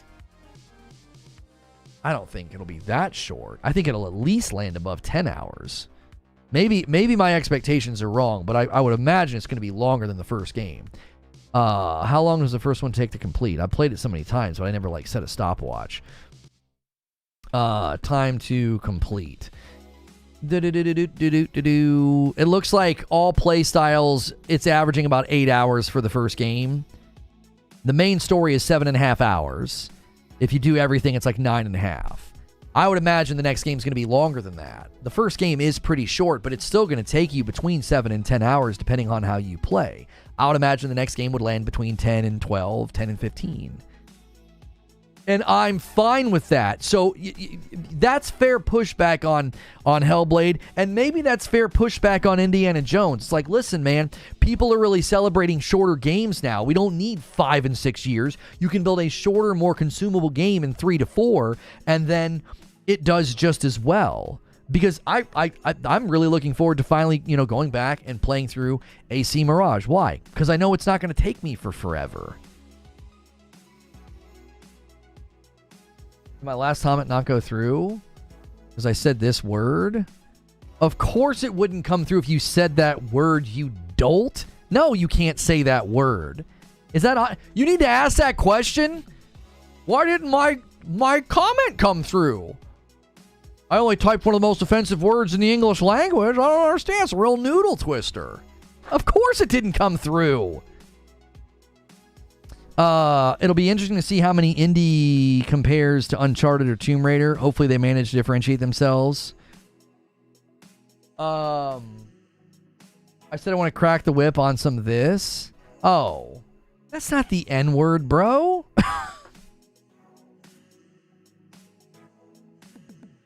You are aware there's another word that we refer to as that, right? And it's not that word.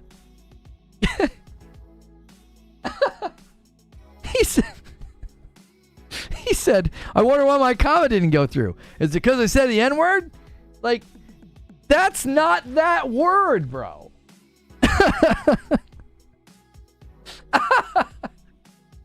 Oh my gosh. Oh my. If you say that you can't see something, you might say that, I cannot see it. And if you say that really fast, you're saying that word. Yo, welcome back, Dynamite Black. Oh. I so know that. It was hilarious. Yeah, I was like, what the heck's going on? He set us up. Yeah, he totally did. He had us in the first half. Right? I got to admit it. He had us in the first half. I got to believe in a small dev to make games to make like Lethal Company, for example. Okay. You're not wrong. You're not wrong, Han. But we have to see there's a big difference between a game like Hellblade 2 and Indiana Jones and a game like Lethal Company. You have to see that. Games that are driven by mechanisms and not content. Do you understand? Like, No Man's Sky is driven by mechanisms, not by content. You're not doing these lengthy quests with voice acting and a script and motion capture. It's driven by mechanisms. And they add more mechanisms. You can have this kind of vehicle now. You can do this with your vehicles now. You can do this with planting and survival, things like that. So, I'm not saying they can't do it. I'm just saying it's a cause for concern. I think that always gets twisted up. People think when I say, oh, I don't know, I'm kind of concerned, that's kind of a small dev window. Well, everything's viewed through the console war. So, like, well, you're just being a hater. No, I'm not. I'm looking at Rise of the Ronin and I'm saying the same thing. It looks rough. It looks like the animations are kind of bad. I don't know. I'm kind of concerned about that game. It doesn't look that good, right? When people are like, oh no, man, Insomniac's going to launch Wolverine in 2024. I'm like, there's no freaking way they're going to do that. There's no way they can have that kind of turnaround on a brand new game. There's no way. I'm being consistent. I'm saying the same thing. Like, when your dev window is that small, it makes me say, oh, come on, absolutely not. There's no way that game is ready. No way. Do you remember when they announced Jedi Survivor, or when they announced the release date? Do you remember what my response was? I was shocked. I was like, what? Like, how are they doing that? It felt like it was out of nowhere. I was like, that fast? I was like, okay. Gee, it's almost as if there are rhythms to making games. There's length of time required for a game to land and be at quality. And it ain't 3 years. It ain't 3 years. What was the time between those two, by the way? Jedi Fallen Order release date. 2019. November of 2019. You're practically into 2020. Do you see why I was concerned about that release date? I was like, that seems really fast. So they built the sequel in 2020, 2021, and 2022. And then they released the game in early 2023. Look at the coincidence. 1, 2, 3. Wow. It's almost like 3 years isn't enough time. I said the same thing. I was like, how is Jedi Survivor already coming out? I was like, it's only been 3 years. That seems crazy to me. I was right. It wasn't ready. It needed easily another year to be polished and to land correctly. What would that have been? That would have been a 4-year dev cycle. Now, a 4-year dev cycle on Jedi Survivor makes perfectly good sense to me because you're using existing assets. So you get to skip a lot of steps, right? Spider-Man 2 was 3 years. It's possible. Yeah. Hazard me a guess, Paul, on why Insomniac was able to do that with Spider-Man 2. You already know the answer. You're way too plugged in and way too smart. You know. 2020 doesn't even count. Yeah, people lost a ton of development time in 2020. It's like, how is this even happening? How did you even make these games? Like, of course Spider-Man 2 came out in 3 years' time because they had a map already built. They had mechanics and enemies, and they had lots of things already built. So they were able to go from Spider-Man 1 to Spider-Man 2 significantly easier. That's why I kept telling people, I was like, guys, there's no way Wolverine's coming out in 2024. You're misunderstanding the cadence of Insomniac games. So much of it was because of the base game of Spider-Man 1. We got Miles Morales really quickly. We got Spider-Man 2 faster than seemed possible. Why? They built off of the first game. So when I look at Hellblade 2, I don't think their plan is to largely build off of the first game's areas. It's all new areas, new enemies. Now, yes, you've got the character models in the animation sets to iterate upon within the engine, but you don't have like, well, yeah, we're going to be in the same map. That's the concern that I have. And then Indiana Jones is a brand new IP built in 3 years. I think it's fair to be concerned. That's not hate. That's not saying it's going to be bad. I actually talk about how Jedi Survivor is a great game that came out too early, and I don't want to see that with other games. If Hellblade 2 is a great game that comes out too early, if Indiana Jones is a great game that comes out too early, guess what? Then it's not on the devs. It's not. I will fault Xbox for that. I won't even hesitate. If either of those games come out and it's clear they're not ready, there's only one person to blame. The leadership at Xbox. You would say, why would you do this? These games aren't ready. Forza Motorsport wasn't ready. Do you remember last year at the Developer Direct when there wasn't a release date for Forza Motorsport? What did I say? I said, well, that's kind of concerning. Your game is allegedly supposed to be coming the first half of 2023, according to your showcase last year, and you don't have a release date? It's allegedly coming in the next 5 months, and you don't have a release date? Gee, it was almost like, that's kind of concerning. And what happened? It got delayed into the second half of the year, missing features, graphical degradation from whenever they first showed it, and, oh, features and tracks are coming later. The game wasn't ready. There's always signs of this. You just have to look. Jedi Survivor, same deal. It's not difficult. It's not difficult. It's, oh, wow, that seems a little crazy fast. Turnaround time. How are they going to do that? Sure enough, Jedi Survivor launched before it was supposed to.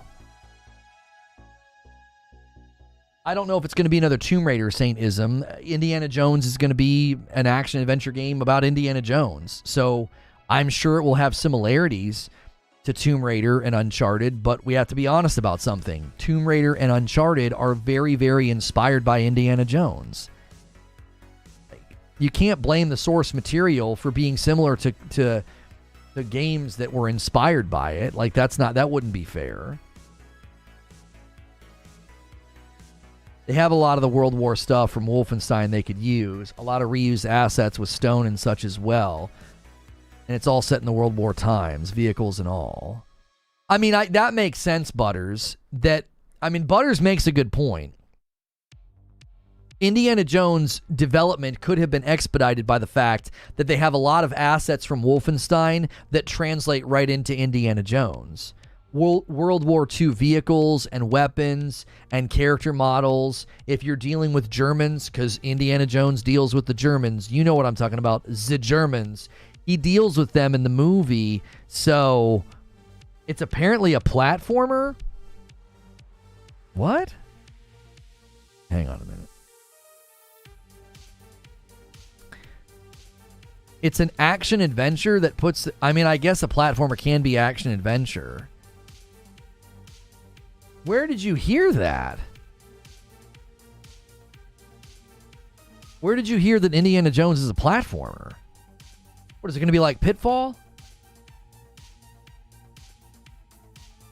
They won't do Germans. This won't be anything World War. How do you know that? Oh, there's a rumor that it's a platformer. Well, you could build that in 3 years. You could build that in 3 years. I was picturing a third-person action-adventure game because I see the words action-adventure, and that's right where my mind goes. I'm like, oh, yeah, it's going to be like a Tomb Raider or an Uncharted. Building a game like that in 3 years, I'm like, I don't know about that. That doesn't seem like enough time. Uncharted is a platformer too, though. It's just action-adventure. Who would ever describe Uncharted as a platformer? Huh?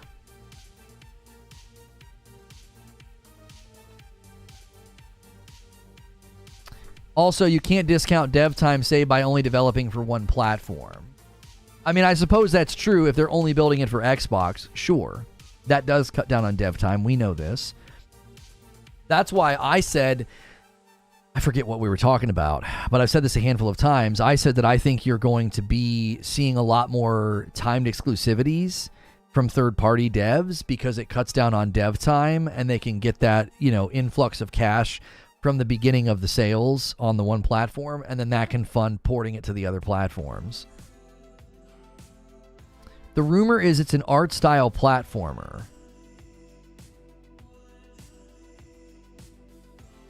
I mean, I would be fully in support of that if it's like a Metroidvania, because he's got a whip, you know what I'm saying? Let's get that Castlevania vibe going.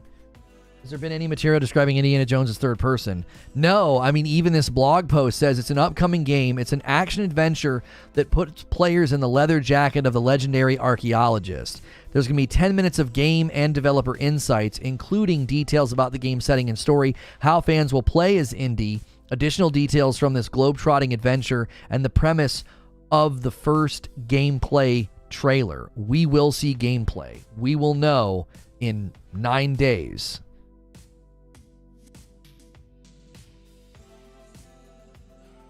You'd be disappointed if it's a pure platformer. Yeah, when I hear platformer, I think of like games where it's a platformer like Mario. Aaron knows. He's saying. We are thrilled to kick off 2024 with our second ever Developer Direct next Thursday, January the 18th. Hope you will join us to experience the magic of visiting these studios and teams for an inside look at the games coming to Xbox, PC, and Game Pass.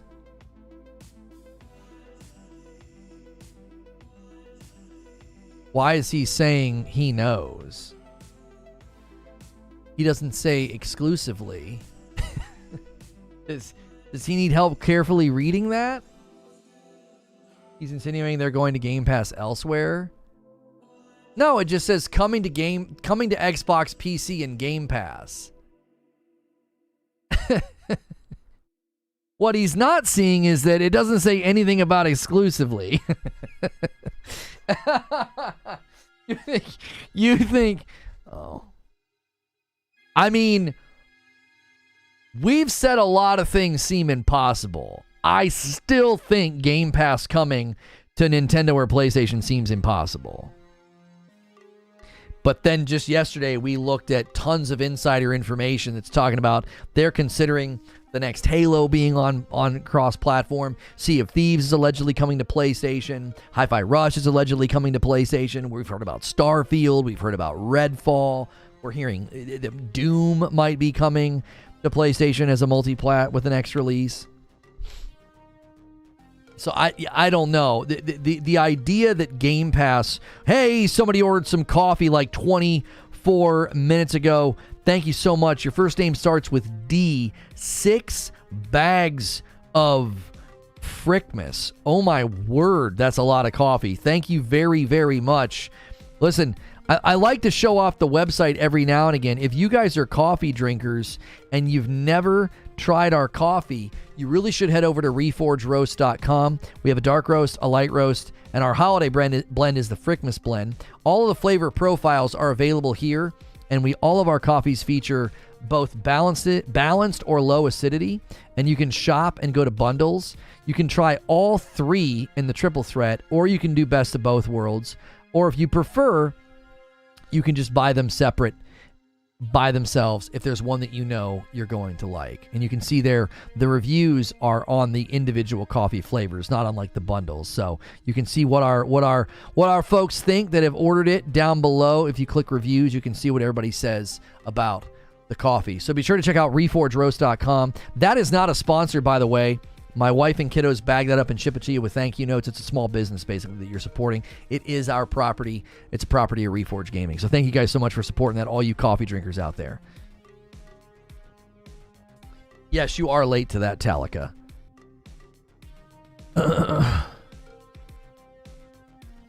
From what Todd said on Lex Friedman, it sounds like Indy will be a mix of play styles and perspectives. I'm open to whatever, because I love platformers, I love Metroidvanias, but I also love open world action adventure games. I do. I love Ori and the Blind Forest, Will o' the Wisps, Hollow Knight, Sundered. Those are all great platformers. I also love Uncharted, Tomb Raider, Spider-Man, Ghost of Tsushima, like open world action adventure games. Like, I'm open to whatever. The coffee's also on Game Pass. No, the coffee is not on Game Pass. I want to make money on it, Brooklyn. I'm not giving it away.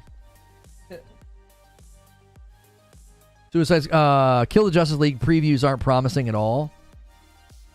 I'm seeing mixed responses. I kept telling people that I think it was going to be fun. A couple of the previews I saw said they were surprised by how fun it was, but a lot of them are saying it just doesn't. It really comes down to it's going to be just like Liza P. I think the negative reviews are going to be driven by largely, same with Avatar. They're largely going to be driven by like, well, it's not what I wanted, so it's bad. Right? It's not what I wanted, so it's bad. Instead of being like, well, this is what they set out to build, let me judge it within that category. I think that's going to be one of the biggest problems with that game, is that everybody wanted something different from them, and that's why the game is going to be judged against that. Newer Tomb Raider games are more like Uncharted. OG Tomb Raider had more of platformer mechanics. That's true. I will admit that there is a blend between, but like when I think of Uncharted, like I don't think of it as a platformer, I think of it as an open world action adventure game that has platforming in it, sure. Lies P getting good praise though. Look at the review scores when you go aggregate on Open Critic or Metacritic. It didn't do that well. And then you go look at Steam and PlayStation, it did incredible. Liza P did markedly better when you look at what the people, when you look at the reviewers, the players, it did way better. $5 super chat tip from Sneaky Wolf. Do you think they'll say anything about the third-party stuff at the Direct? No. They're not going to say a word about it. No. What's going on with these glasses? Like, I'm losing my mind. The way the light hits them, I'm constantly seeing smudges. They got to be, like, perfect. Are you expecting Indiana Jones to be a smaller scale Uncharted Tomb Raider? We're hearing now that it could be like a platformer, Sven, so I honestly don't know. But we are at the 30-minute mark. So I owe you guys 10 members. I'm going to gift 10 members right now. All right?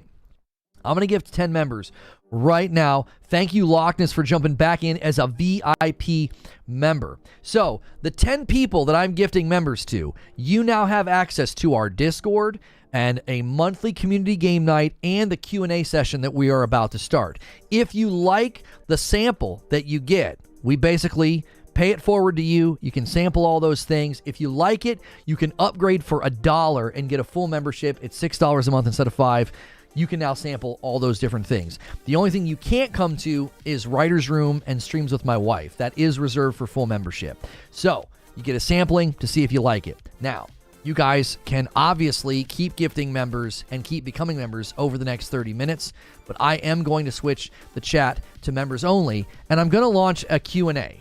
All right, this is your opportunity to ask me questions as a member, and we do call it Gaming AMA. You can ask me anything about gaming, but given the topic, if you guys want to ask about first-party games coming to PlayStation, if you want to ask about the future of Xbox, if you want to ask about the Xbox Direct, we got off on Hellblade and we got off on Indiana Jones, but that's totally fine because that's within the confines of the topic being Xbox and their first-party games. So I did not try to like keep us off of those topics. We already did a developer direct stream earlier this week, so I did not feel the need to like protect another show. Now we are going to co-stream and watch the developer direct when it happens. So make sure you're subscribed to the channel so you don't miss that stuff. If Indiana Jones is a 2D platformer, that would be hilarious. I would be kind of excited about that though.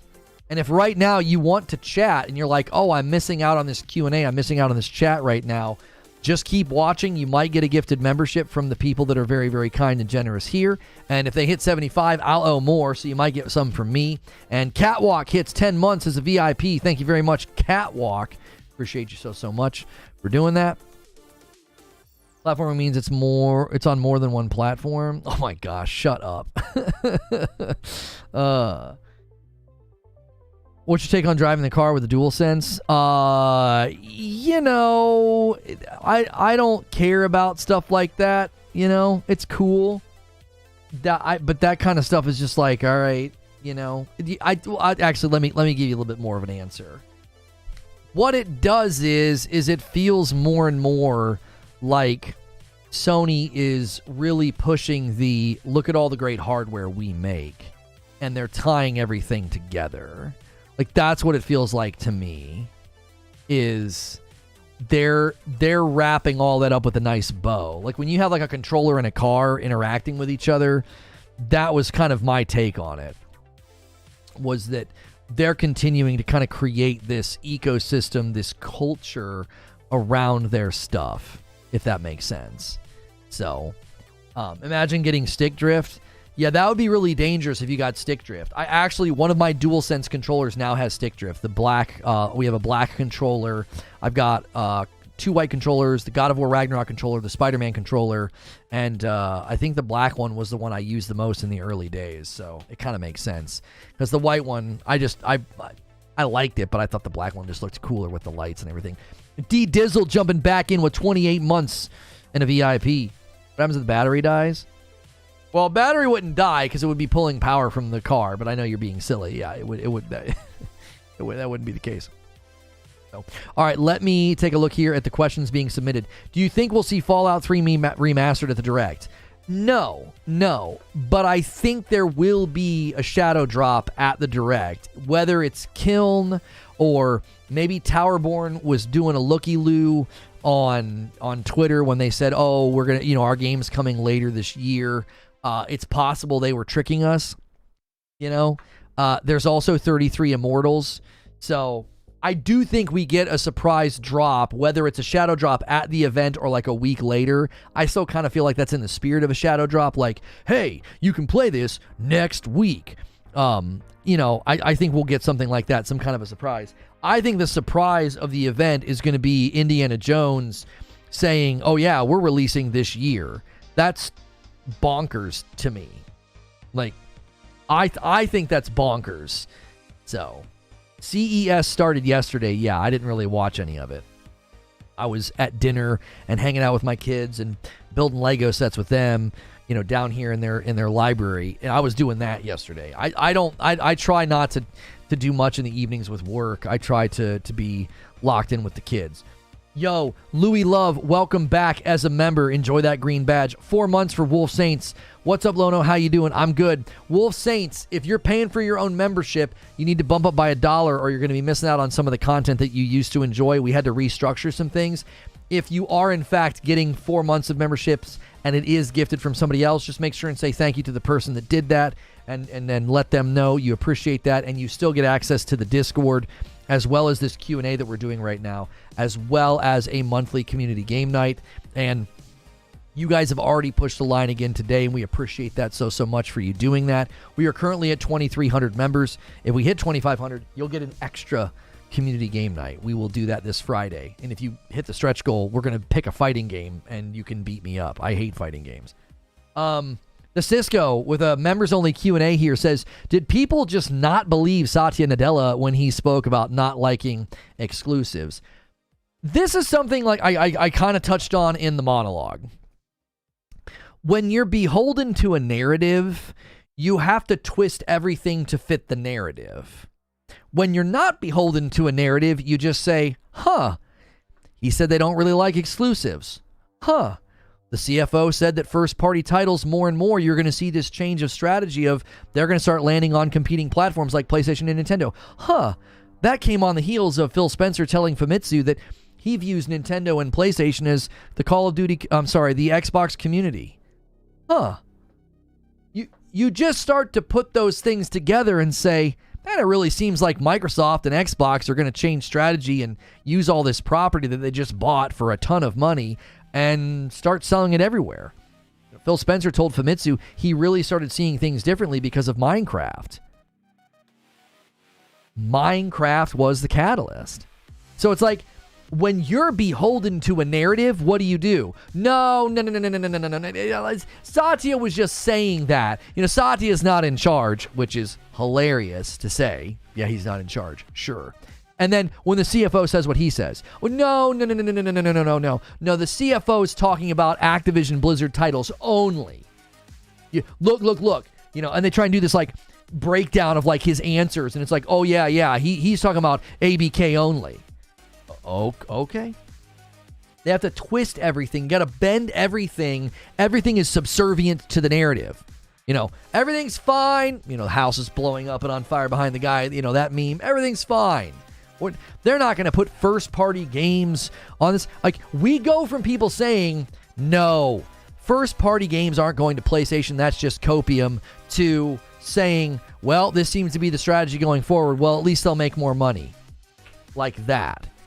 You almost can't snap your fingers fast enough, just how fast the narrative changes. Just like that. It's, oh no, this is copium. You ponies are port begging to, yeah, I guess this is happening. Well, you know, joke's on you. They're going to make more money. What the, what? What? That's subservience to a narrative. It's not facts-based. It's not good faith. It isn't. It's subservience to a narrative. You're always bending everything to that narrative. And here's the thing. Honesty and facts-based content is future-proof. You want to future-proof your content? Just be honest. Just base everything in fact. You want to know why? Because you can always make a video saying, I was wrong. I was right. I told you so. I got that one wrong. We called that one. We said that was coming. Oh, no. Yeah, I got that one wrong. I was wrong about that. That's future-proof, dude. That's future-proof. You never have to worry. It's never like, oh, no, what's going to happen if the narrative that I was committed to starts to unravel and not take place, and the, you know, loyal viewers that I fostered around tribalistic nonsense and console warring, well, now I have to diminish that and act like that's not a big deal, that we completely lost this fight. Brother, your content's future-proof if you latch on to honesty and integrity and just giving people the facts. Like,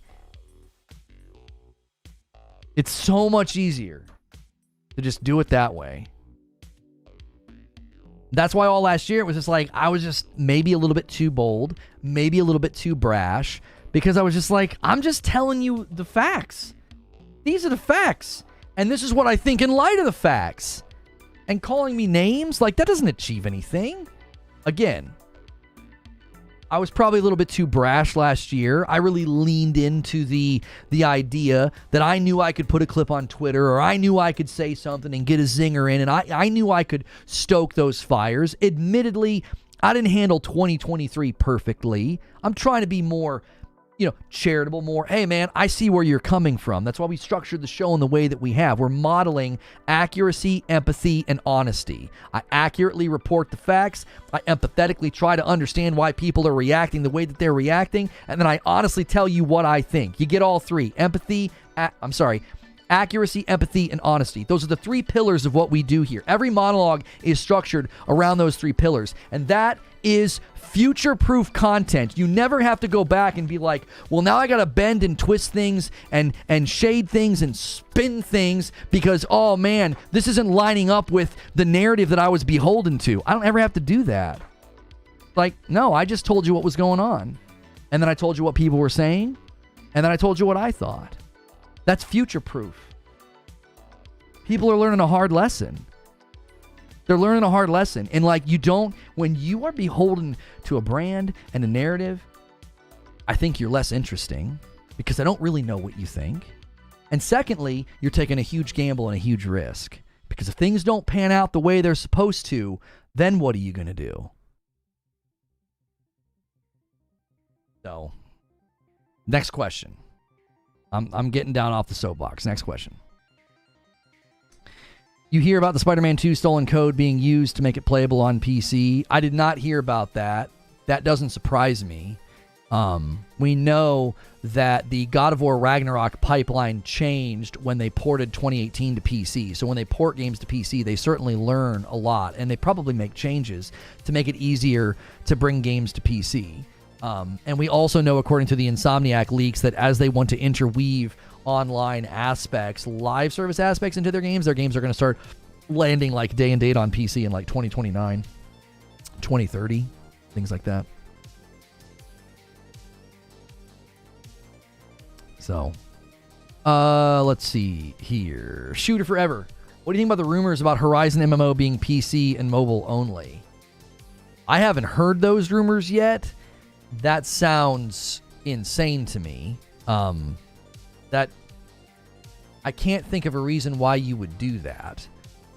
Number one, I understand the inclusion of mobile, but PC and mobile only doesn't make any sense to me. Horizon as a game would not have the strongest of traction on PC as much as it would on the PlayStation. If you look at that image, do I still have that image loaded in here? No, shoot, I don't. I had an image where we looked, it was all the sales of like first party games. Horizon has been incredibly successful as a first party piece of property for PlayStation. I cannot imagine taking that property, that brand, and not having it on PlayStation. That doesn't make any business sense whatsoever. So that's been one of their most successful first-party titles, if not the most. Like, it's insane how well Horizon has done. So that doesn't stand to reason. That sounds like smoke, no fire. Do you see Xbox still doing exclusive content even though their games are going to go to PlayStation? Nintendo, says Sorcerer. Well, I think it would be a process. That's what MBG was saying, PC and mobile only. I would have to see some concrete information. That doesn't make any sense to me. That sounds like utter nonsense. They're just building the PC version and the mobile versions. Guerrilla's making the PS5 version. Right, isn't Guerrilla working with another company on that? It would make sense to have the other company working on the mobile and PC version if that's their expertise, and Guerrilla would be working on the PlayStation 5. Yeah, that doesn't make any sense. Saying something is exclusive while ignoring PC, that's disingenuous. What are you guys saying? But saying something isn't exclusive because it's on PC is kind of disingenuous. Well, we understand when someone says exclusive for Xbox, we all understand that includes PC. We're saying console exclusive. You don't need to be pedantic and force somebody to say console exclusive every time. If a game is exclusive to Xbox, yes, it comes on PC, but we know what we mean when we say that. There's communication is about having understanding. And when someone says that's an Xbox exclusive, you don't need to be like, well, actually, it also launches on PC. Like, you don't need to do that. Like, that's not necessary. We all know what that means when it's stated. It's a console exclusive. So, to Sorcerer's question, I think it would be a slow process. I think what you would see is the window of time getting shorter and shorter and shorter of like, hey, these games are exclusive to Xbox and PC, right? And then a year or two later, it hits PlayStation and Nintendo. It's almost like PlayStation's model, but different. Like, PlayStation launches a title, and then like a year or two later, it goes to PC. This would kind of be the same format. It would be like, it's an exclusive to Xbox and PC, and then like a year or two later, it goes to Nintendo and PlayStation. Now, I actually think, from what we've heard from the insiders, that window is going to get smaller and smaller and smaller, and there just won't even be a concept of an Xbox exclusive anymore. It won't be a thing. I didn't include Tom Warren's tweet, but he deleted it. Tom Warren was educating a blogger who struggles with investigation, and he was educating him, and he basically said that this all makes sense because Game Pass saturation on console has kind of hit its peak. And then he also said that the next console from Xbox is the hybrid. Why do you need an Xbox exclusive at that point? You're no longer driving a console narrative or a console ecosystem. You're not. So when that happens, when that next thing lands, and they're out here selling like a dongle or some kind of a console cloud hybrid, when that happens, you don't need your titles to land as an Xbox exclusive. You just need them to land everywhere. You just need them to land everywhere. I think, again, people have just been sort of in denial about where things are headed, because the reason I can empathize with people is because I kind of don't want it to happen either. I wanted Xbox to come out swinging with the Series X. I wanted them to come out swinging with performance and power. I wanted them to come out swinging with first party and a crazy winning Halo and like just absolutely crush it this generation. And they didn't do that, okay? I don't like where things are, that doesn't mean I deny they're happening. Do you understand? Like, I don't like where we ended up with Xbox. I don't. I was heavily invested in Xbox. It's where most of my games are owned. I spent more of my time on Xbox when I built my console library, when I built my career streaming. I was primarily on Xbox. And all of my frustration last year was, I don't like that this is happening. See, the difference between me and those people is we both don't like it. I'm just admitting that it's happening. And in that, we're brothers. In that, we're on the same team. We both don't like this. We're like, ugh, this is not what I wanted for Xbox. I'm just admitting that it's happening. And eventually, they're going to have to. The identity of Xbox is changing right in front of us. It's happening right in front of us. And you can keep denying it. And you can keep saying, no. Xbox going to be king this year. Xbox going to kick the crap out of PlayStation. That's not even a strategy on the books with them. They don't care about that. They care about selling on PlayStation, not beating PlayStation.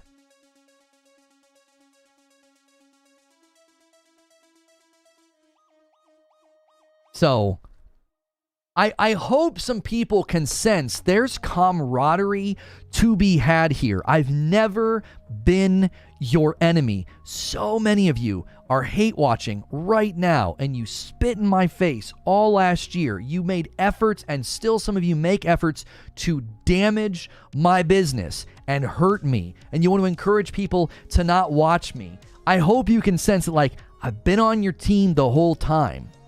I've been saying, this is not good. This isn't where we want it to go. They're going to become like a publisher. They're not going to prioritize console. And calling me a pony all last year, you know what that didn't do? It didn't change anything. It still happened. And it's still happening.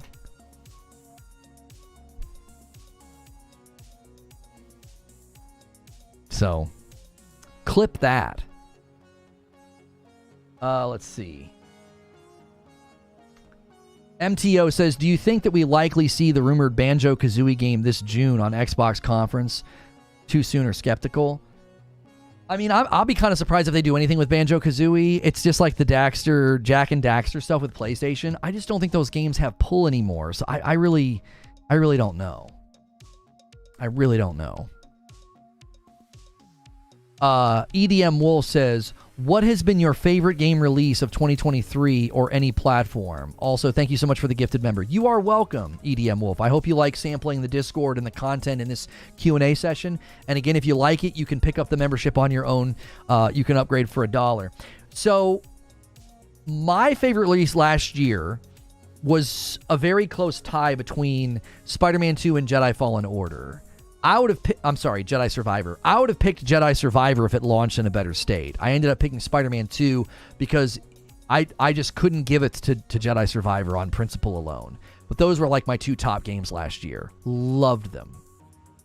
Lone Wolf says there's speculation that either Oblivion Remaster or Fallout Remaster are coming out this year. Which of those do you think comes out, assuming that they're real? Which one do you want more? Well, I entered Fallout with Fallout 4, so I don't have a strong interest in either of those titles. I don't have a strong interest in either of those titles. I'm trying to pick between the two. I would probably go with Fallout because of the game type. I'd probably be more interested in that because of the game type. But I just never really played those. There's a lot of titles I didn't play. I was never in the PlayStation ecosystem, so I missed out on like Metal Gear Solid. I missed out on all of the Uncharted's, and then I played 4 and loved it. So that's why I remember I was in shock when I started getting called a Sony pony. I was like, what on earth? I was like, a Sony pony? I was like, what the frick? I was like, I'm an Xbox guy. What is going on? I've never been deep into a lot of those games. So, yeah. We'll see. JC's asking for 54 more likes. Guys, we got 9 minutes. If you guys want to drop 20 more members, That'll make me give 5 more. Let's get 25 more people in here to sample the Q&A and to sample the Discord. A $5 tip from Bold Alpha Wolfpack says, imagine PlayStation putting out a report that the top 3 bought and played games on PlayStation are all Xbox games year in, year out. Xbox is sending in the Trojan horse. You're the second person today to say that. Do you honestly think that means anything? Is that the new narrative point? Which podcast threw that out there? Because somebody said it. Because now everybody is that what we're gonna hear? That's the new narrative, right? Is that the route to coping with this? Is well, your top selling games over there are gonna be ours. That's a Trojan horse. How do you figure? Was it a Trojan horse that one of the most sold games on PlayStation for the last couple of years was Call of Duty, and that's an Activision title, and that's not a PlayStation title? Was that like a Trojan horse? Did Activision leverage that and hurt PlayStation in any way? What are they going to do with that? What are they going to do? What? How is that a Trojan horse? A Trojan horse harkens back to the analogy that it sneaks in and it attacks from within. What are they going to do? Make a bunch of really successful games on PlayStation, make a ton of money, which also means PlayStation makes a ton of money, and then do what? Make the games bad so that hurts PlayStation and then hurts themselves? You understand that in order for a Trojan horse analogy to work, it has to sabotage. It has to sneak in and destroy from within.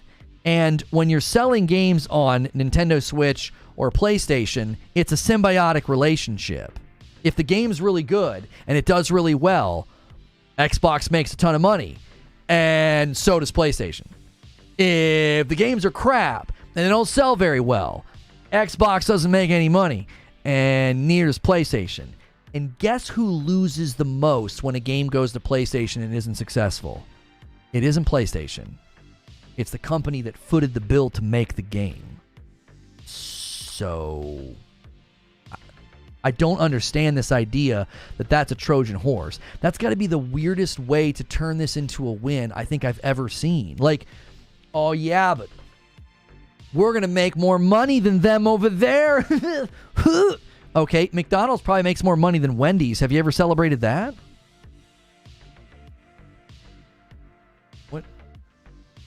When you go to earnings reports and celebrate, is that what we're going to do now? I thought this was about games. Like, all last year, my frustration was game quality. Where's all those performance promises for the Series X? Where's the investment in first party? Where's the investment in distribution of the Series X? I wasn't like, well, it's all fine because Microsoft makes tons of money. Microsoft's really wealthy. That never gave me comfort. I was never like, no, it's fine. It's fine that all the things I wanted from Xbox didn't happen, but Microsoft made tons of money. Who cares about that? Now, we look at sales reports of the PlayStation 3-1 over Xbox, not because we're pocket watching, but because that's where the market will go. That's market analysis. That's like, oh man, games are going to go there. Developers are going to go there. The culture's going to go there. Like, that's why we analyze sales. We analyze console sales because that's where the market will go. But I'm never like, guys, record profits for PlayStation this year. That doesn't matter to me. It was an insult that Jedi Survivor was extremely commercially successful and it launched like crap. Did anybody do that? Did you get into a discussion with anybody about Jedi Survivor's launch date and they were like, well, did you see the sales reports? They made tons of money and that makes me feel good, so I'm still playing. Nobody does that because that doesn't matter to the consumer. What matters to the consumer is the value and the quality that you receive, which is everything I harped on last year. Cadence over quality. You're going to get games at a schedule, but you're not going to get games at quality. And look what happened. Half the games that came out last year were clearly not ready. Half the four. Hi-Fi Rush was ready. Starfield, I think, was ready. Buggy, but not buggy to the point that you would say it wasn't ready. And then Redfall and Forza Motorsport, we're clearly not ready. It's about quality and value. It's not about how much money the company makes. That was what always killed me in the Game Pass discussion. Well, they're making this much money every year off Game Pass. I don't care about that. It's not a sustainable business model. It isn't, and they're proving it. The reason you're putting first-party titles on other platforms is because Game Pass isn't sustainable. You can't just keep feeding it massive acquisition property and basically just giving it away to people. Yeah, $10 a month. Here's all this stuff that we spent billions on. That doesn't make any sense. It never made any sense. That's why anybody with basic business acumen was like, there is no way Microsoft buys all this property and just shovels it over to Game Pass, and that's their strategy. There's literally no way that's the strat. It was easy to predict what they were going to do because it's such basic business sense that if you buy that much property and you spend that much money, you're going to put the content everywhere. You're going to put the games everywhere to get return of investment. It's basic business sense. There was no tea leaves. There was no crystal ball to predict that. But you'll deny it, and you'll say, oh, it's never going to happen. There's no way. There's absolutely no way they're going to do that because that doesn't line up with the narrative. That's why it was pushed back against so strongly all last year, and even when the CFO said what he said. It was all pushed back on because it doesn't line up with the predetermined narrative. It wasn't pushed back on through logic, reason, or business argumentation, or even basic economics. It was always argued against from ideological positions of like, well, that'd be terrible for Xbox's identity and brand, so there's no way that they're doing that. It turns out that they are. I don't think you're getting information from Stephen Totillo and Jeff Grubb and all these other insiders. I don't think these are all misfires. I think these things are happening. These things are happening. I don't think you have this many insiders suddenly speaking out, and then you have games rated on an Australian website. I guarantee you, this is not a smoke, no fire situation. This is happening. And for those of us that saw it coming, we already went through the stages of frustration and irritation. The rest of y'all are just catching up.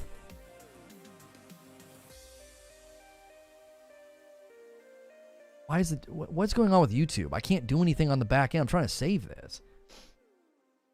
Their strategy is cloud mobile. Mobile makes up 50% of the market revenue.